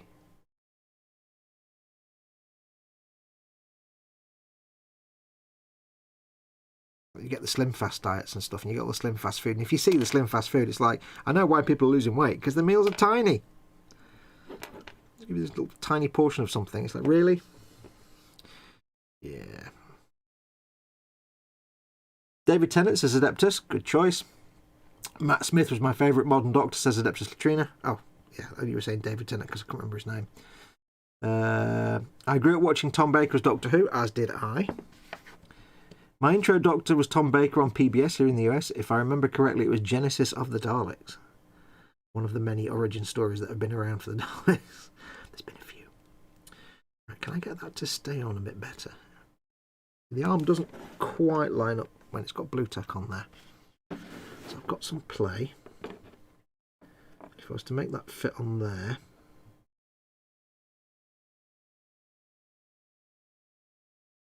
I'd have to have the wheel up there. It's making sure that I can get the handlebars in a place that when I stick the guy on, it all fits together, but I don't know exactly where the arm is going to be until I glue it on. I think what I'm going to have to do is glue the arm on and just wing it. Risk it for a biscuit, glue the arm on, and then I'll have to make sure the handlebars fit when I attach them. Because it's, you know, it's trying to test fit two bits together, and both pieces depend on each other. to be correctly fitted, so there's no way to test it because they're never going to be correctly fitted until you correctly fit them. It's like when you get somebody with a weapon and they have a hose or a pipe going from the weapon to the backpack, and you've got the arm, you've got to glue the arm in place to hold the weapon, but also to make the hose fit. And it's like, Now this arm is fairly...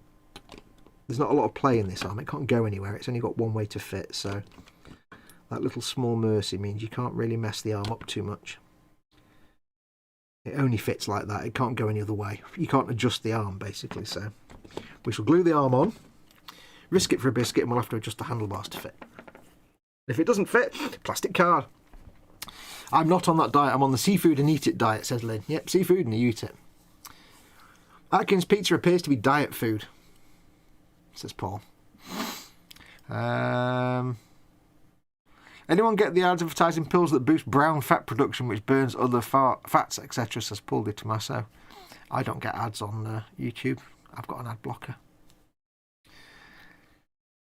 Imagine I'm getting where I do get ads. I very rarely see ads on the internet because I've got the ad blocker. So, but where I do, it's usually for things like combat fatigue. Sure, stores selling combat gear. I don't know why. And for some reason, in my YouTube recommendations, for some reason, I tend to get... they're on a kick again of recommending videos about parrots. I don't know why. Videos about trains. Again, I don't know why. And videos about making 3D graphics in Blender. Again, and I'm just like, I don't... Why you... I have no... And always as well, I always get like a handful of like... Somebody's posted up a clip of The Simpsons or Family Guy. And I'm like, why am I getting this recommended? I don't even watch these. YouTube, go home, you're drunk.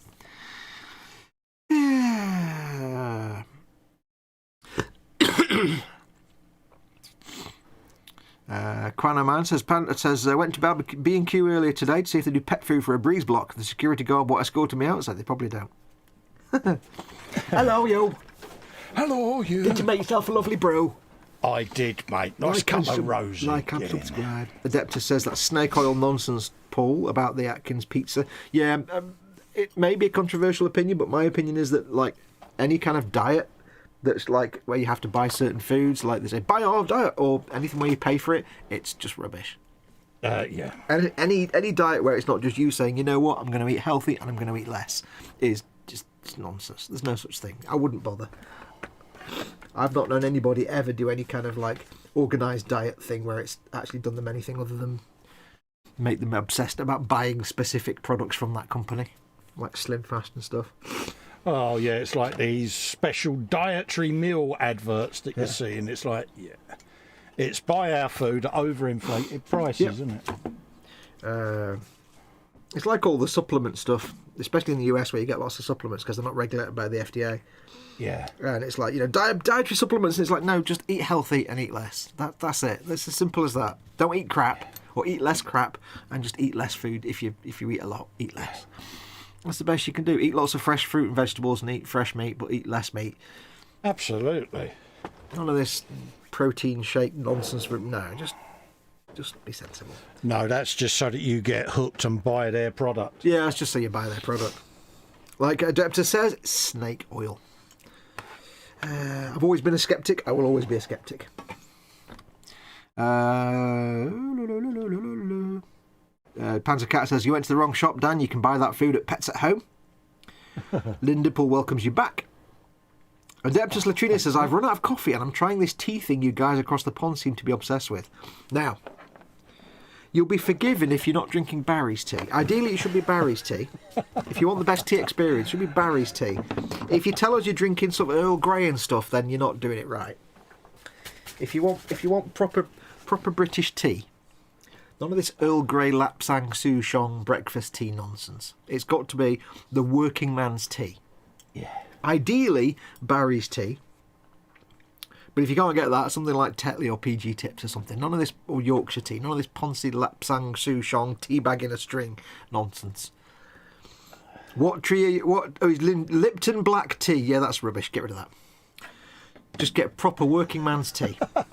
Nothing from Lipton. They're just Poncy nonsense. You want PG Tips, Tetley, Yorkshire tea, or Barry's tea is the best. and it's literally tea bag, hot water, minute or two, tea bag out, milk. Yeah, Done. and it's got to be as dark as your dirty paintbrush water. I actually like it really milky though.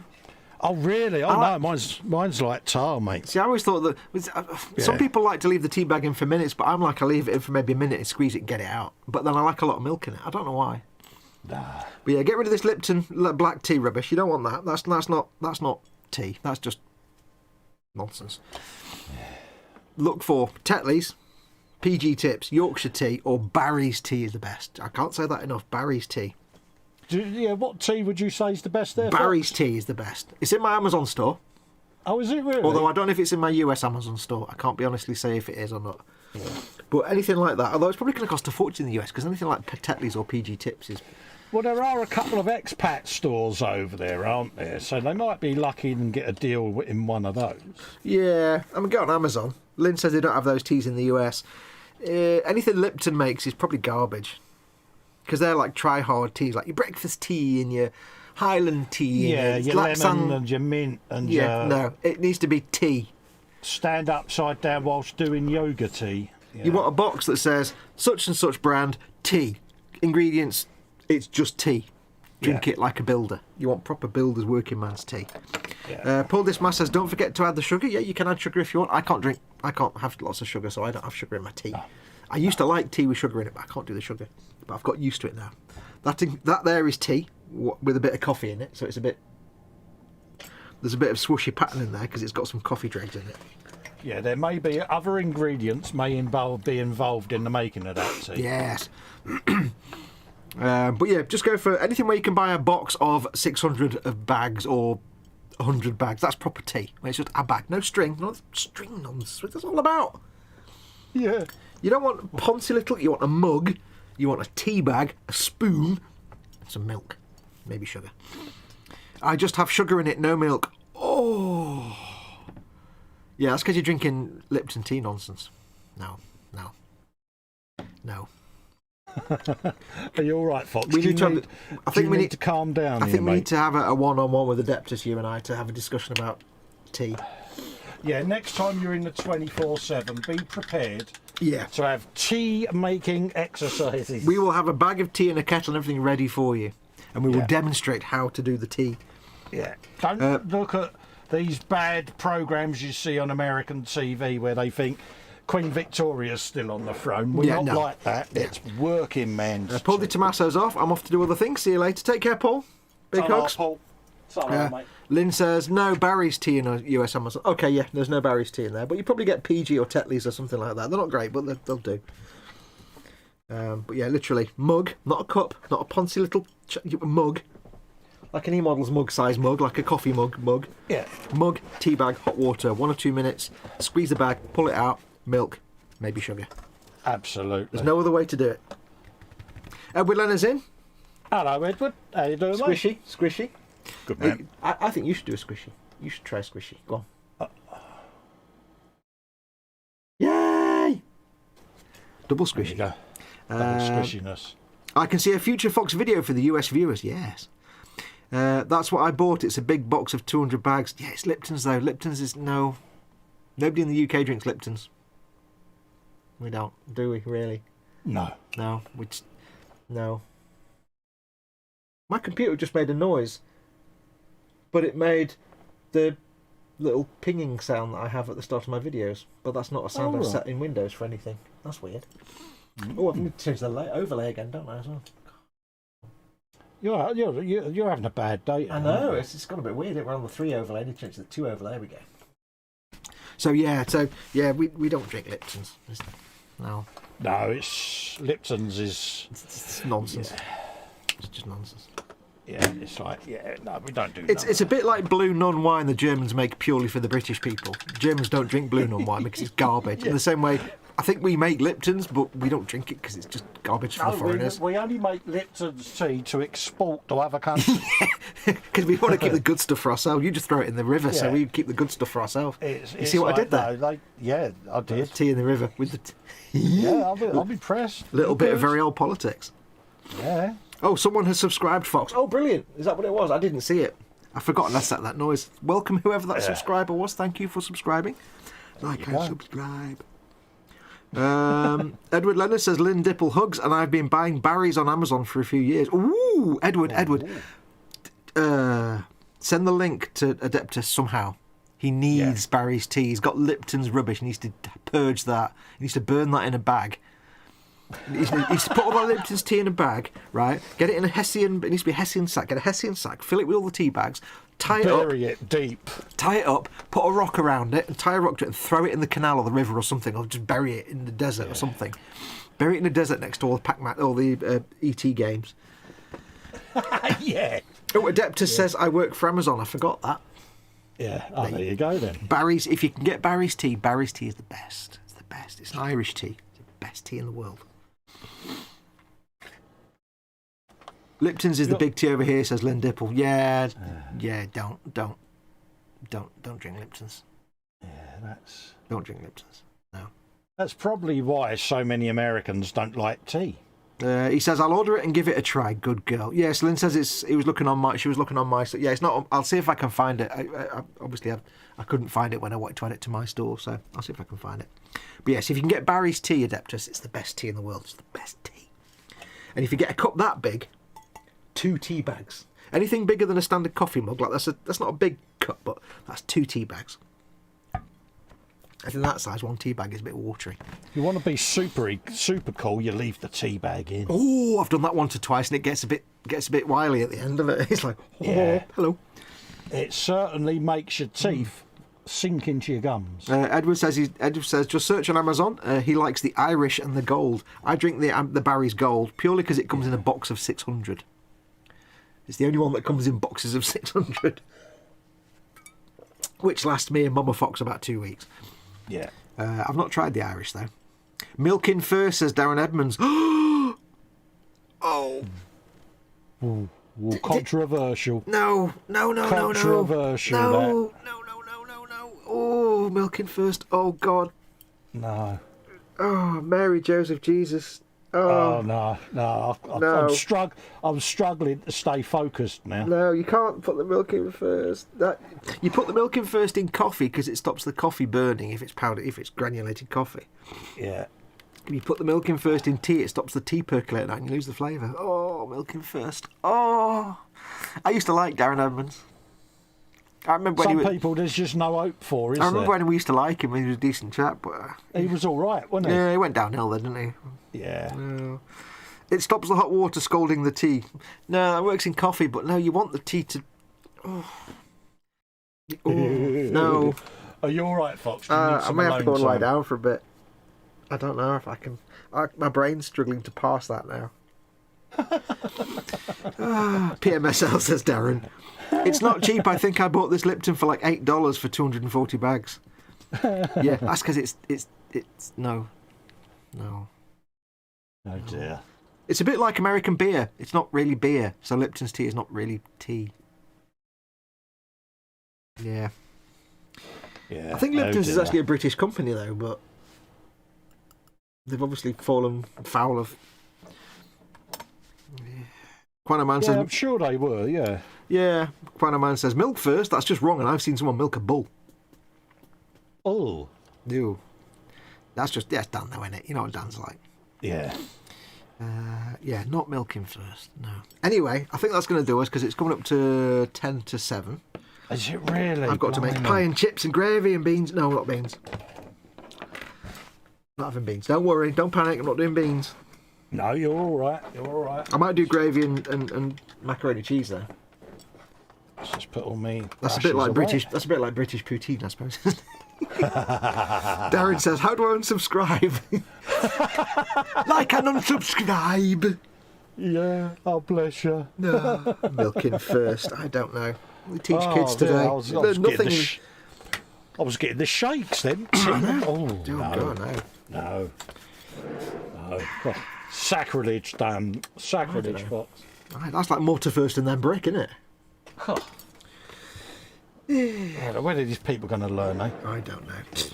Call themselves British. Anyway, so yeah, I think we'll call it there anyway. It approaches lunchtime for me, says Adeptus. Adeptus, I've got all this be.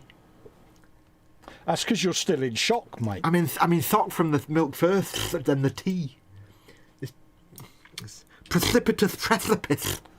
You got a super chat gone in there, buddy. Candygram says a $5 super chat. Thanks for the live stream. Thank you very much, Candygram. That's very kind of you, Jeff. Big hugs to Jeff. Jeff's awesome. No worries, mate. Our pleasure. Yeah, like you say, he's our Carl Sagan. He is our very own Carl Sagan, is Jeff. I think, Jeff, you should change your... When you join the live stream, you should come in and just say billions and billions. I know he never said that. Or you should just say... Pika pika. There's the thing. Or you should just come in and say Eratosthenes. Yeah. Because the way he says that. Anyway, yes, moving on. Thank you very much, everyone, for watching. I hope you've had a good afternoon with us this afternoon. I shall go off now and make some pie and chips and gravy. I will, of course, be back with Colin, as will he, tomorrow for the eModels Monday show at 9 p.m. tomorrow. Absolutely, folks. Yes. Probably have a new giveaway tomorrow, so make sure you watch. I will be filming the next video for my Star Wars Encyclopedia collection. I'll do maybe half of those. So I'm going to film that tomorrow. May do it tonight, but I don't know. And then for the rest of the week, if I get a chance, hopefully, fingers crossed, I will start filming painting the Canis Rex Imperial Knight for eModels. Although I've got to wait for James to send me some paint. So yeah, I might start painting my Deathcore dudes first before I do that. So at some point during the week, hopefully, package from eModels notwithstanding, I will be painting the Canis Rex, and I'll start filming that. It'll be a proper how to paint film tutorial. So there you go. And of course, then I'll be back on Friday with Colin for Festus. This is Festus Factoids then for the Friday Frolic. Absolutely, the Friday Frolic. And then back on Sunday for this. So what have you got on this week then, dude? I am going to obviously be doing eModels tomorrow. I'm going to do more filming on the Suzuki bike of Shininess that I'm doing for the guys. So I should be doing a bit more on that bad boy. You can put that away now. I'm already jealous. Probably get that finished. The filming will be finished this week. Episode 3 will be going up midweek.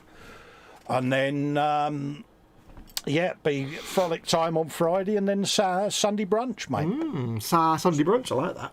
Can I just point out my awesome bodge that I did? You saw that, didn't you, with the rivets? It's good, wasn't it? I am impressed, mate. I was going to actually email GW and tell them they need to adjust their moulds to just listen, your crappy kit that doesn't fit together properly, I've made it fit. Yeah. Chumps. Yeah. Yeah, so anyway, welcome. No, not welcome. Oh, God. Oh, dear. Yeah, so thank you, everyone, for watching. We will see you throughout the course of the week. Don't forget, of course, if you want to help support both our channels, you can go to patreon.com/modelmakingguru to support mine, or press join underneath this or any of my videos. And you can do the same on Colin's. It's patreon.com/Festa67's workshop, and he's got the join button under his. Either way, you're helping to support either one or both of us, keeping the channels alive. I do this for a living, so I depend on your support from Patreon and the joining memberships to pay my bills. So thank you to all of you. Don't forget, of course, you will get access to the live 24/7 Zoom Hangout, offline Hangout, and the Facebook group that goes with it if you haven't got a camera and you want to just do chatty. Links in the description below the video for all that stuff if you want to figure out how to get access to that if you're a member or a patron. So do go and join. I go in occasionally, not very, and Colin's in there most days, aren't you, really? Yeah, I'm in there most nights. So go and check it out. It's a good place to hang out. Nice safe space to hang out and be silly. But until then, I shall say take care of yourselves. Go make something awesome. Go be awesome. You out there with the eyes and the looking and the face and the talking and the hair and the moving from place to place when needed. And I shall say... Adios, amigos.